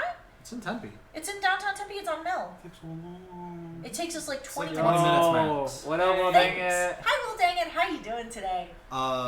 So Happy Valentine's Day. Yeah, dude. Happy Valentine's Day. We're supposed to be doing like a dating game show where I ask them questions and they're contestants, but now we're just talking. yeah, it just ended up being a Q&A. Yeah, it devolved. That's okay. We're having fun. I want to know who's winning. That way I can know definitively Who's your what blanket term number husbando? what number I can Hold on. assign to my happiness. Hold on. Yikes. Hey, well, dang it. Maybe you can decide for us. Who's the best husbando? Me, Who is Brandon, the best or blanket term Alan? husbando? We have our 3 contestants here. We have Albert, Brandon, and Alan, and that is going across from closest to me to furthest from me. Yes, sure. Yes, who is your blanket term husbando? You can vote in the comments below, or you could just say so in chat. Honestly, I feel like Alan, like I was saying, like at the start, I think Alan has the most like qualifications for like husbando. So, I don't know. I feel like Albert's also good husbando material Yeah. for the purpose of, like you said, primary breadwinner. Yeah, and then You I'm haven't- just drunk uncle. You haven't asked any questions that clarify that, though. Like, if you want to ask a question, like how much you make per day or something like that. I feel like that's a little too. How did Well dang it know? Whenever I talk to him or like he's in chat or I'm reminded of him, I want some kind of fucking sandwich. Because he constantly is telling you to eat a sandwich. I know, but now I'm like, we got it. He's conditioned you. He has. See, well, dang it, he's like, man, I could really go for some salami right So- now. Hold on, contestant number 1, Albert. What is your thoughts on sandwiches? The What are best your thoughts? condiment on a sandwich the best thing you could add to a sandwich to make it infinitely better is horseradish. Absolutely incorrect. Contestant number 2, Brandon. What are your thoughts on sandwiches? A fucking New York steamer from fucking I was gonna say from Well Dang It. See, from- a New York steamer, very good with horseradish. No, I like it with the mayo. From fucking Firehouse Subs, it'd be fucking bomb right now with like vinegar and all that good stuff. Nice. Alan, what are your thoughts on sandwiches? Define sandwich. I swear to God, if you say hot dog, You take 2 pieces of bread, distinct. Wow, fuck, no, but no, yeah, 2 distinct pieces of bread, Nope. and put stuff into it. And by Close. which definition, subs are no longer sandwiches? But they can be 2 distinct pieces of. They're not always. Ike's Love and Sandwiches? Haven't heard of that, actually. Ike's is good. There was one on Brickyard. Over at school? That doesn't mean that I went there. Fair. You think I spent money? It was kind of expensive. Minion says, though, that Albert wins by default because he's the only one that put on a fancy shirt. Fuck. Yeah, if we're playing a fighting game and the other person is losing, I'm not gonna stop. that would I'm be. not I'm not Finish gonna. him off? I'm not gonna stop winning. All right, so we have Albert's answer. Brandon, what is your answer? I'd start picking like fun, like things that I wouldn't normally pick, like fucking. I saw Albert playing Jigglypuff the other day against you, I think, and that's the fun pick because you start to make it fun and less like try hardy, because then maybe the other person starts to. To like, be honest, my catch up. Jigglypuff is actually pretty try hard. All right. Since I stopped playing like regularly and like. Ever since I stopped playing regularly, Jigglypuff is like the character that I can pick up easily and be Holy like, shit. be good. Well, I'm bad at fighting games, but like constantly trying to get the rest off is like humorous. And the last time I played Smash, I played it and I was like, "Yo, you gotta try this." And my buddy was like, "All right," and I was like, "It's got like the like finisher move," and it became 3 of us playing Jigglypuff and his girlfriend who like didn't know that we weren't tryharding, who picked her like favorite Toon Link, and it's just us chasing her around trying to rest. That way, even if you're losing. We try and keep it up to have a fun time, because if I go easy on you, you're gonna take it insulting. Yeah. And if I go hard, it's not fun for you. That is just good fighting game advice, is that if you're like a better player, you should like Have fun. It's a game. you should like have fun with it and like pick the characters you're not necessarily like as good Yeah. at. You know, use it as like a training moment for you as Yeah, well. exactly. Contestant number 3, Alan, what are your thoughts? What's the question? We're playing Smash alone, and Well Dang It is losing. What do? Let him win or finish him off? I let you win, then I finish you off. Oh shit! Yeah, I was pulled it up for a while. I was thinking that for a while. Yeah, Solid. I know. Skigum both. asks, am I your husband? If you split your role apart for a hug, you're a gender. Fuck, dude. Ooh, this is a good point. One plays Smash, one eats sandwiches, and one is fucking drop dead handsome. I'm not gonna allow you to sign which is which. Because I think that's all of them, actually. I think all of you guys filled all of those categories in some capacity. To varying degrees of success. I don't know how much Brandon actually eats sandwiches. I'm really hungry right now, honestly. Honestly, I could go for a sandwich. That Like, sounds pretty Sandwiches fucking sound good. sandwich Yeah. sounds good. Unhealthy Kale did have a question for us, though. Yeah. It says, favorite board game that you've seen but not played. Oh God. Oh, I know. I'm actually gonna. Also, is Skigum your husband? No. No, sorry, bud. Sorry, bud. You don't have enough friendship points to get the Yeah. husbando. Like, It's close though. Ouch! Is it really close? Rejected. Not for me at least. Oh, okay. I love you at least, Skigum. How are you doing today? I would say that just because I've been invited to play it and it's on my list. Like it's on the horizon for me. It would be Twilight Imperium. I got invited to play that. Oh, that's sometime gonna this be. year. That game's long though. Yeah. But I got invited to play it, so You're gonna like that though. Yeah, That's a real like classic for export game. Yep. So I'm pretty excited for it. But yeah, Other than that, it would be Dead Man's Cabal because it's the same creator that made Wasteland Express, and his world building aesthetic with board games is just insanely good. So either or, but I think I'm more excited for Twilight Imperium. I feel like all the games I possibly like could know about are like right on the shelf behind the camera, and I can just kind of like play them. Think of, so like, it's really hard to like think of a game that I would want to. I can't like, think play. of a game that I've played, that I've watched, but not played yet. Yeah. Like I think the only game like on that list that like I've sat down and watched and like not played at this point is like probably Gloomhaven, which I'm kind of slowly like maybe kind of turning around on trying to get it on stream, but it'd be after pandemic at the very least. Probably. Yeah, it'd have to be after pandemic. I don't want to like start another legacy game in the middle of one. That's fair. I mean, I hear Buy it. Just do It's it. big and expensive. my friend got a Dark Soul game recently. Oh yeah, the Dark Souls board game. Yeah, and he's fucking digging it. So I guess I go with that one because I haven't seen him play it, but from what it seems like, he's having fun with it. So like, I The haven't played models it. for it are really cool. Yeah, they're trying to get him to paint it. So. Solid. I kind of want to try the, I can't remember the name of it. It was recommended to us. I probably wrote it down. I know I added it to our wish list. Lords of Waterdeep? No. Can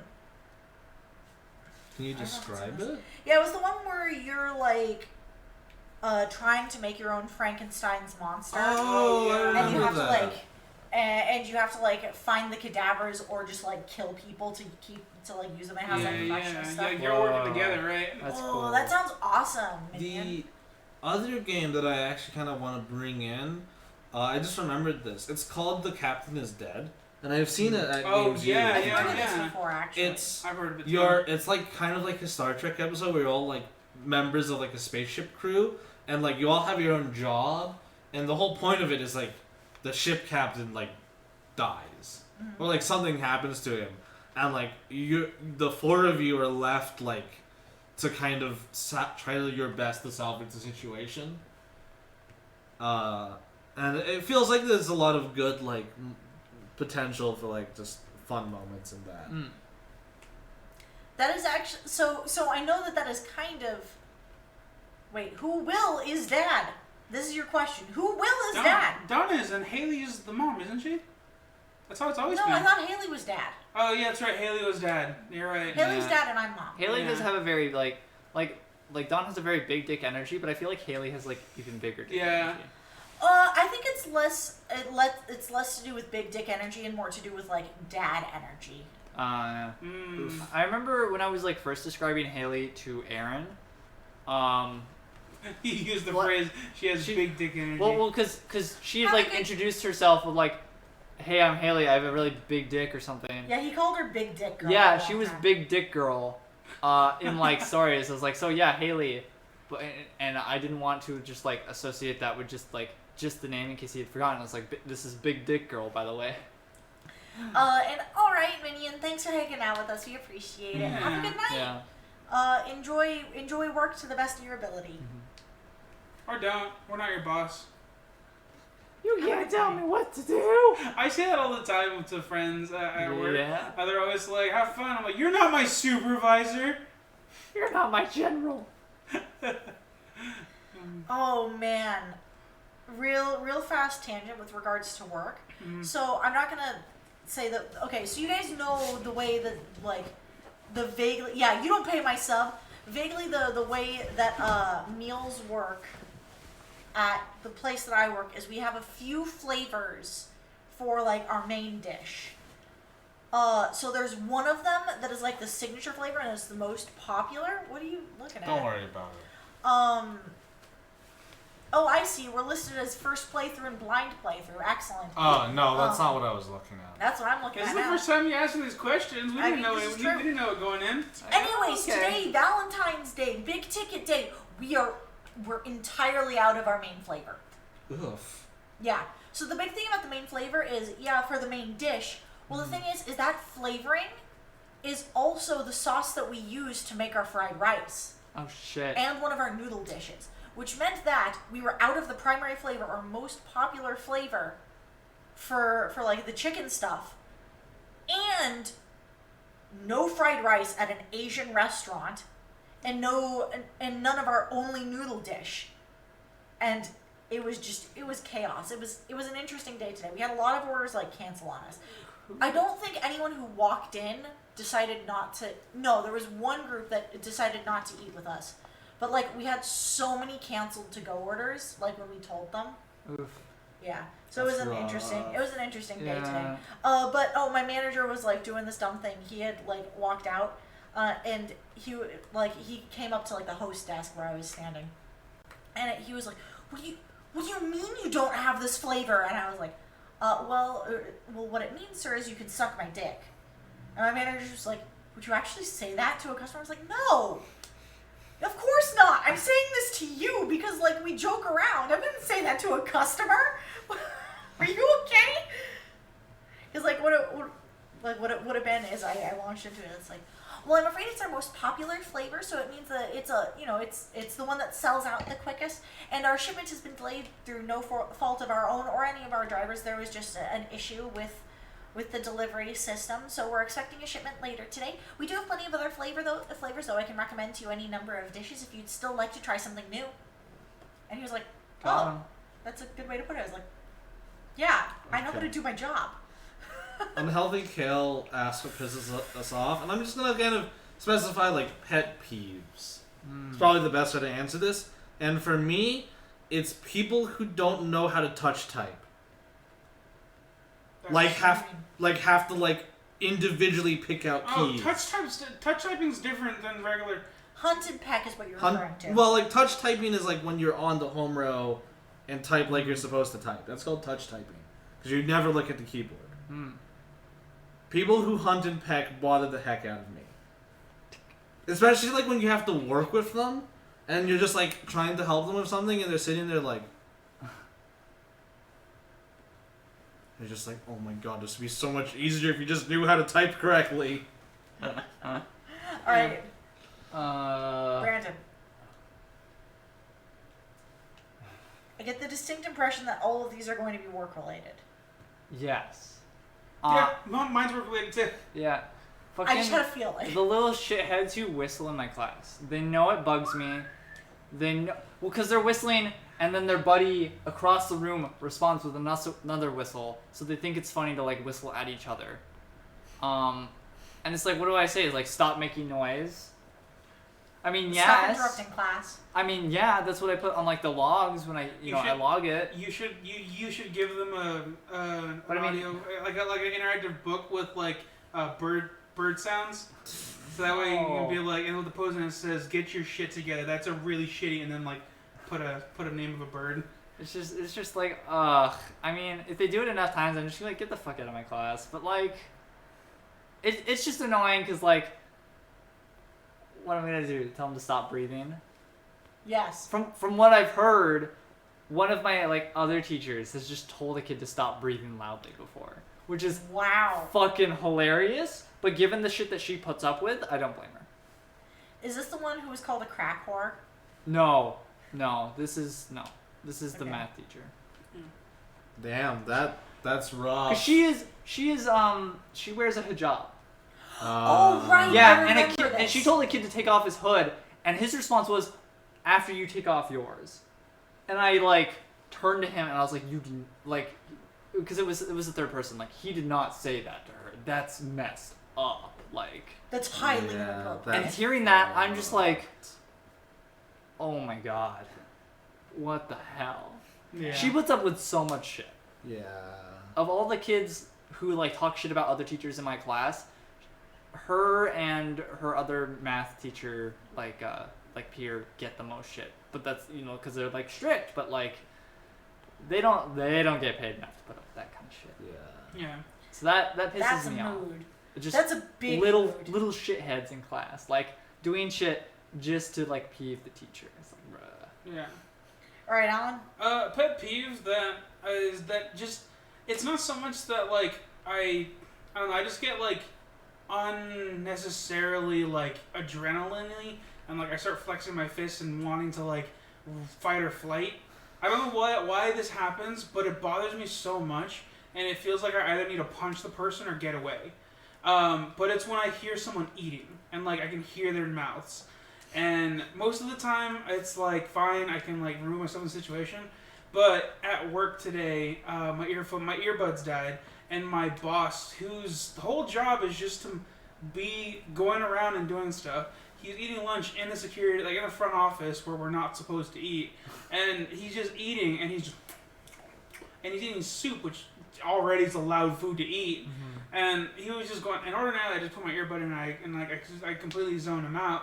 And that's fine, but the earbud was dead, and even when it was in my ear, I could hear through it, and I'm just sitting there, and the whole time I'm just sitting there, like, rubbing my, like, pants to make some sound to cover it up. Oh, no. And, like, I was just doing that, and I already don't like the guy, and the flight or fight response of punch him or get away was so hard to resist today. It was insane. That's interesting that you've developed, like, I feel like that didn't used to be as big of a thing. No, it's always been a thing. It's just that I've never been in a situation where I couldn't do either or. Because I know that you've, like, told people to stop eating as loudly. Yeah. No, yeah, I think ordinarily it doesn't get to that because I get away from it. Yeah. But, you know, it's just, I don't know, it activates a primal part of me where I need to punch them or get away. Also, that's, like, I think that's also kind of ironic for, like, how loudly you drink things. Because you're always like... Although I think that's intentional to annoy me. Probably. I can't think of any time, like, I don't know. I'm having a hard time thinking of times that you, like, have sipped and it wasn't ironic or, like, to serve some purpose because you sip for the sake of sipping. So I can't think of a time like that. But I also always, like, have my headphones on. Oh no, he usually does it when we're on stream, and I've intentionally told him not to. Oh, okay. Well, let's see. That's for the sake of sipping. Yeah. I can say shit a lot. Yes, Brandon. For as loving as he is of his students, he calls them shitheads a lot. Only some of them. A lot of them. Yeah. A lot of them. But still. It's because kids kind of suck. Yeah, sometimes. You know, that is an interesting question, though. Would you ever want to raise a child? Now, this is outside of the situation of, like, this is sexualities notwithstanding. Would you want to raise a child? Like, in any situation, on your own, or, you know, like, do you think it would be an experience you would want to have? Okay. Yeah, I have an answer. Yeah, I do too. Yeah, I don't think I would anymore. Like, there are times when I think I would like to, but at the same time, it's like, the reason that I would like to is because I can share things of someone who's like, is because I just like sharing things with people. And I don't necessarily have to do that with a child. That's fair. So it's like, yeah, I don't see... So you'd want to be in a mentorship role? Yeah, I like being a mentor to people, and it's like, that doesn't necessarily have to be my child.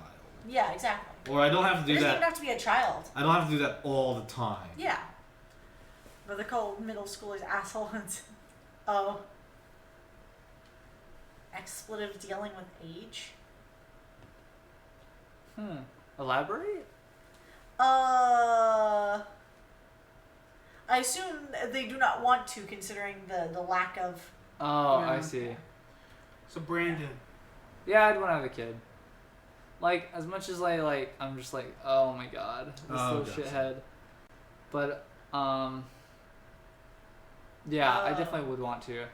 Because there's some kids that are they're just so smart, so mature, it's just like, I'm so proud of you. You just have to be careful sometimes, because, like, certain streams are, like, aged to a certain point. I think you're supposed to be, like, older than, like, 13 or something to be on Twitch. Yeah, there's, like, there's a certain age, and then I think we are marked as mature, technically. Yeah. So technically you have to be above a certain age to even be here, so... Don't worry about it. It's fine. Alright, Brandon, continue, please. But yeah, I feel like having, like, the pride of, like, it's like, my child. Yeah. And just being like, yes, I taught you that. There's enough good eggs out there that you're willing to hedge your bets. Yeah. Alan? Absolutely not. No, this has been my stance ever since I was high school. Even before I realized that I was ace, I absolutely am terrified of having something be solely underneath my mentorship and solely underneath my jurisdiction. That's fair. That it's just one of those things that there are so many ways to like fuck up, and there's so many ways that that I would be lacking in certain regards, that it's just sort of the deal where I know that I potentially could be a good father, but I absolutely am not willing to actively seek it. Now, if it was thrust upon me, I would have no problem with it. But in no way, shape, or form am I going to seek it out. Okay, that's fair. Yeah. Follow-up question then, specifically, I guess this kind of excludes Brandon, because Brandon has said yes, that he would be into this sort of situation. Would either of you two ever want to be like an uncle role, like not an actual caretaker of a child, but like this is Uncle Albert, this is Uncle Alan, and like watch a kid for a day, like once a month, and spend time with like a little niece or nephew. Depends on how old. If That's fair. if they're like capable of like rudimentary, if it's like a toddler, then I would be like, no, please pick somebody else. Can you reason with it? But if it's like a middle schooler or like a high school, I'm like, yeah, sure. But like a Okay. toddler, I'd just be like, please ask somebody else. No, in any case, I'd be willing to hang out with them if they're a kid, infant, whatever. I think that I would be more than willing to, at the very least, be a supportive person in those times. Like Yeah. Yeah, because I mean, you were recently made an uncle. yeah. I mean, if my sister said watch my kid for a day, I'd be like, hell yeah, okay, I'll watch it for a day. But I'm not gonna seek it out. You Yeah. know? Oh yeah, I was just it was just like a follow-up question out of curiosity, Yeah. And generally speaking, when I say kids suck, I don't mean that as all kids. Yeah. I mean like as in there are some particular kids out there who can be real assholes. Yeah, this A is lot true. of the times because they But- don't realize it. Well, a lot of the times they don't realize it, also because their parents are real assholes. Yeah. The thing is like it comes down to what you teach them. Yeah. Because I found, like, in my time working in like places where I've dealt with kids for a long time, 90% of the kids that I deal with who are assholes, their parents are also assholes. Like 90% of the time. Of course, it's not always the case, but Yeah.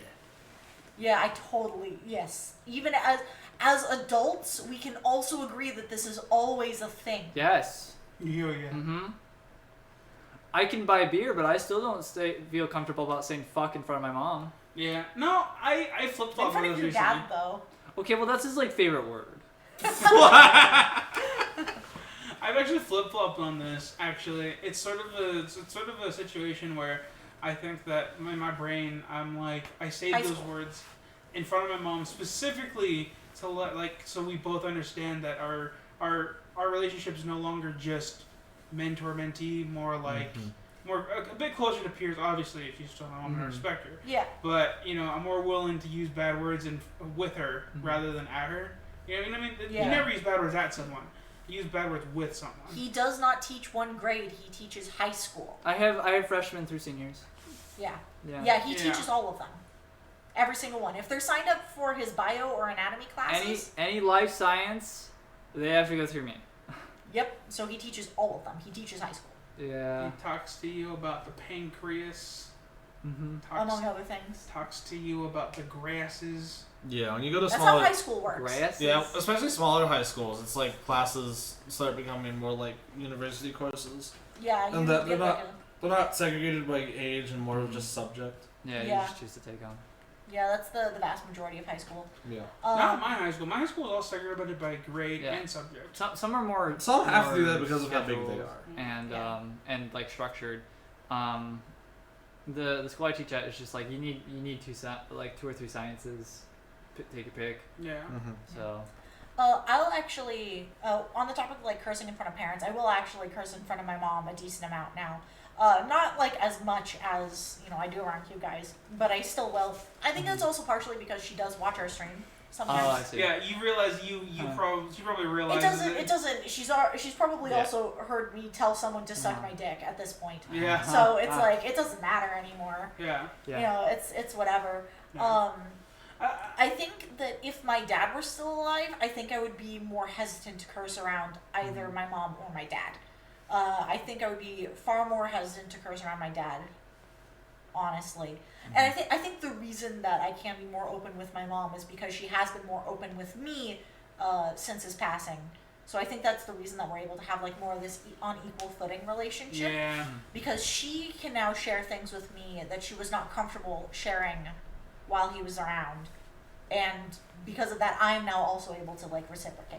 Yeah, it's interesting how like that evolves as you grow up. Just Yeah. regardless of your circumstance, it's just that you either stop talking to them as much, or you evolve to the point where you have a mutual respect. Yeah. And whether that takes the form of learning to curse in front of each other, then so be it.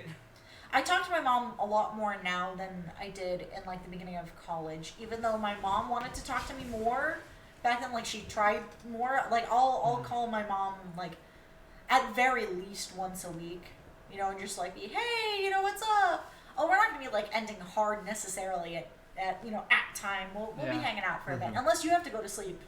In which case, I was No, like, you gotta go to oh, sleep what's in going the on team. in your end? I didn't assume it was like us. no, we're supposed to end in a minute now. But you know, we're hanging out, we're Yeah. chilling. I don't necessarily want to go like too late because I have had a very long day.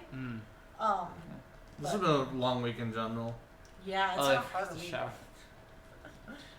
I feel that now. I have a tournament tomorrow, and I would like to get some practice in before bed. Oh, that's fair. All right, we'll do one more question then. So Alright. yeah, make it a good one. Everything's right. The whole stream's riding on this, Don. Let's pile on the stress. All right. Oh shit. Ooh, Concert. right, you have your concert yeah. tomorrow. Oh, yeah, you do. Right. How you exciting. You should get sleep for that. It's like Yeah. midnight for you.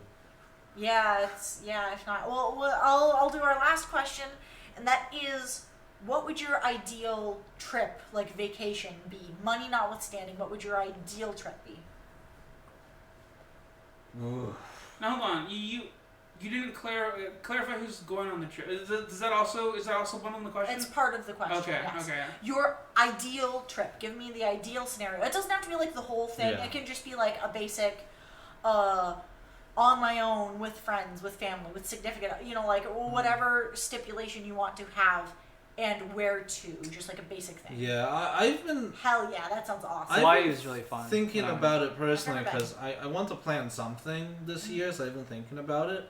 I definitely, if it's just going to be me, I definitely need to go for some kind of like event, like a convention or something, or like a big major tournament or something.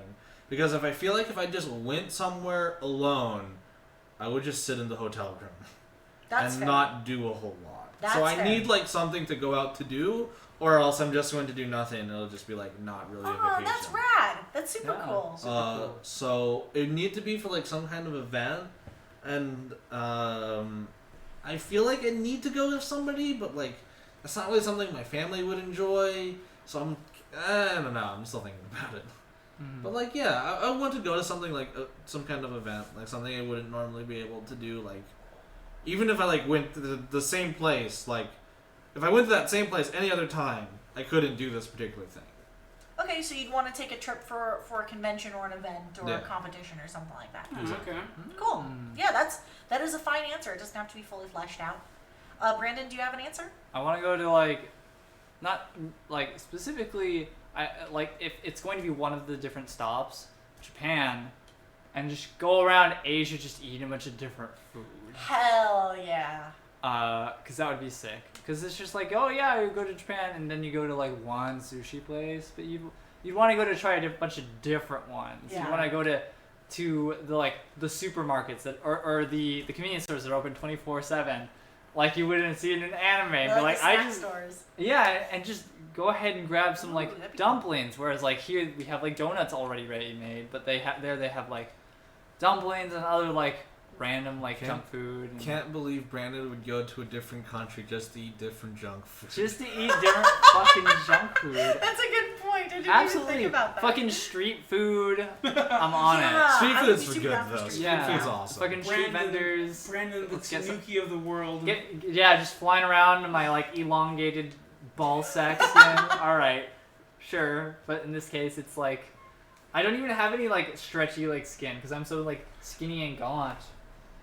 I actually found out recently Tanuki is actually like a type of raccoon dog. Like there's an actual species called Tanuki. Oh. Yeah, you found that out recently. It's pretty interesting. But yeah, trying a bunch of different street food and just getting to like experience like different random shit. Yeah. Street food's fun. Cause like, and if I don't have to worry about money, fuck yeah, let's get another order. Yeah. All right, Alan. For mine, I'd want it to be going to a big city and exploring that city for a long time, actually. So for me, the ideal vacation would be something that I would plan out, and it would be like I would be gone for about a month or maybe 2, and I would go to 2 or 3 cities and really explore it for like a solid week or 2. So find somewhere to stay for a semi period of time. First on the list would most definitely be Seattle. I would definitely go to Seattle probably first. Hopefully I can probably plan it out so it's during a big event because a lot of industries from Seattle that really inspire me, including like Penny Arcade's based out of there, as well as like Wizards of the Coast and a lot of like home like grassroots D&D stuff, as well as a lot of authors that are from there. Next would probably be Chicago, primarily the improv scene in Chicago, something that really inspires me. So definitely wanted to explore that for like a week or 2. And then as far as U.S. city goes, that's about it because nothing else really inspires me in the U.S. From that, I'd probably launch over to either the UK or somewhere more rural, like somewhere like Romania or Sweden or somewhere that's a bit more rural. Like I don't really know what the third city would be, but it would definitely be overseas because I've never been overseas, and that's something that I'd want to try. But yeah, it'd be like a month and a half, 2 months maybe of like staying in one city for a long period of time. Yeah. Not even like going to the big things, but like the smaller things, like going to a really small improv club or like That would be fun. yeah. Rad. Yeah. Well, there you have it. Who's the math whiz? All of us. Oh, and also I want to clarify, I'd probably be alone. Like I think that this is something that I'd probably do on my own. I'll probably do it with friends. Yeah, do on my own. Cause like you can go with friends, but you can always just be like, I'm gonna go do this one thing alone, or just like hang out for a bit. Yeah, I guess you could do it with friends. But the biggest thing about like that sort of thing is that like It's not easy traveling in a group. no, because just think about the obligations that everyone has to do, right? Like With like 1 or 2 others, I feel like would be ideal. Like I feel like the largest group I'd want to travel with is like us 4, like a group of 4 total. I think that's the largest I'd want to.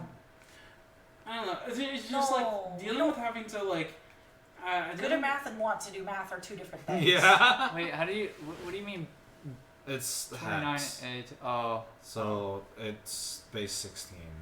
I'm not gonna do that in my head. Okay. It's not fun. Yeah. I don't know. It's just like as much as I like traveling with people, every time I go somewhere with people, it's always gotten dicey for like anything longer than a day or 2. Mm-hmm. I don't know. It's just I don't think that any group could withstand 3 months of that, or a month and a half, 2 months of that. Makes sense. Yeah. Because there's something to be said for just wandering alone. Yeah. It's like fun. Yeah. Mm-hmm. I think, real fast, I think that is a huge base difference societally between men and women. Because you guys talk about like wanting to wander alone. I don't know any woman who would want to wander in an unusual place alone, just simply for fear of being accosted. Yeah. Honestly, like Yeah, I I'm can not see that. like I'm not even like super comfortable going alone either. But I mean, it's different for me. That's Yeah. just the feeling of I'm in an unfamiliar place. I'm gonna just like do something colossally bad versus if I'm alone, I'm going to be literally assaulted. So it is still different. Yeah.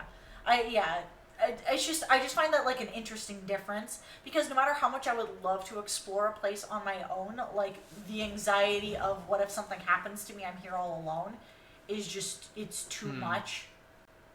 Yeah. Mm. Anyways, I digress though. No math. I mean, you just take the order of operations and then you go from there. So you start with the You go mobile Prindle. location. Yeah, I just don't know what 16. Please I don't know what 16 exceed. squared is off the top of my Too head. many. 242. I think the highest like mental math stuff that I did was like No, it 12, wouldn't and be then 242. at like 13 and higher, it's just like why? But 9 times 16 I could do, but 16 squared, I'm just like, no, I'm not gonna bother. But Oh, man. yeah, just start with the stuff in the decimals. So really, it's 32 times 16, and then It's you like do, not much easier though. Yeah, it's not. But I'm saying if you've got to like do these multi-step stuff, I'm just saying do the parentheses, do those multiplications, then add those sums or those products rather, and then It's add probably the 666. Would it be? What if I'm it's not sure. Are you 16? saying memes wise? I Yeah. guess. I don't know. Yeah. Sorry, my inner teacher like kicks in. Oh, okay, this is, Yeah. God. So I think that was the last question, right? Unless there was Yeah. another thing. I mean, I have more questions, but I think It's a we're good time to just. Yeah. It's a good time then, because I because gotta. we're at 9:10 Alan's right got now. work tomorrow. Yeah, I got work Yeah. tomorrow, and we also need to shovel cars, and Oh Yes, yeah, we you're do. right. I realized that I need to do something else as well. For like food. No. Oh. Uh, you got I work. think.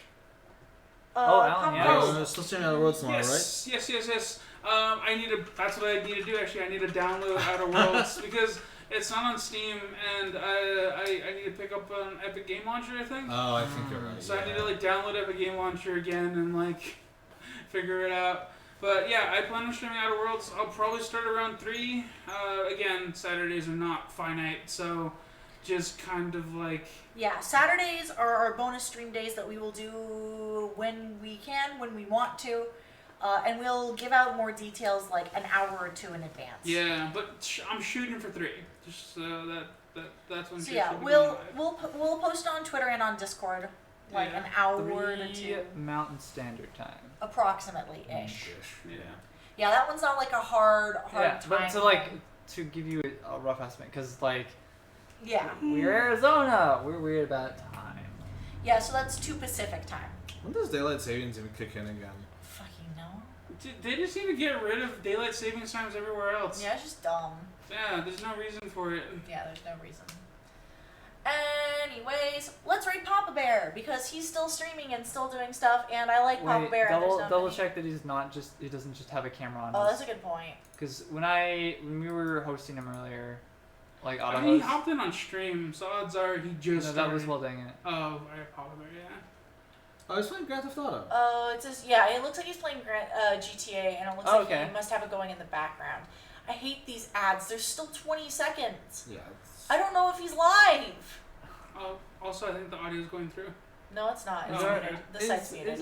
Is our dude alive? Tell us. Oh, is he he's actually live? playing? Good. Okay, cool. Thank you. Okay. Oh, you're looking. Yeah. Alright. Then hell yeah, let's fucking go. Oh yeah, let's rate Papa Bear. Yes, he's actively playing right now. Oh yeah, he just has a camera of it going in the bottom. Yeah, so we're gonna give Papa Bear some love. Thank you guys for hanging out with us. Like we said, we're gonna be doing we're just gonna be hanging out some on stream tomorrow, probably at 3-ish our time. And then Sunday we are continuing Pandemic Legacy Season 2. Oh fuck yeah. Continuing on with March. Yeah, watch. We have no funding. Oh god. Have a happy Valentine's Day or Singles Appreciation Day. Or just a regular old Friday. if We you're are like your me. Valentines. Oh fuck, it's Friday, and then Jesus. if you have President's Day off, enjoy your fucking 3-day weekend. Oh right, 3-day weekend. For None of us have work on Monday. One of Oh, us. do you have work? Oh, I'm sorry. That immediate like, Oh, oh no. shit. No, no. I don't know. That's Probably. right. Oh, yeah, I forgot. Bring the about that. I'm warmth sorry. to dance. Yeah. Alright, So bye. goodbye, everyone. Woo! Let's go. Fuck yeah.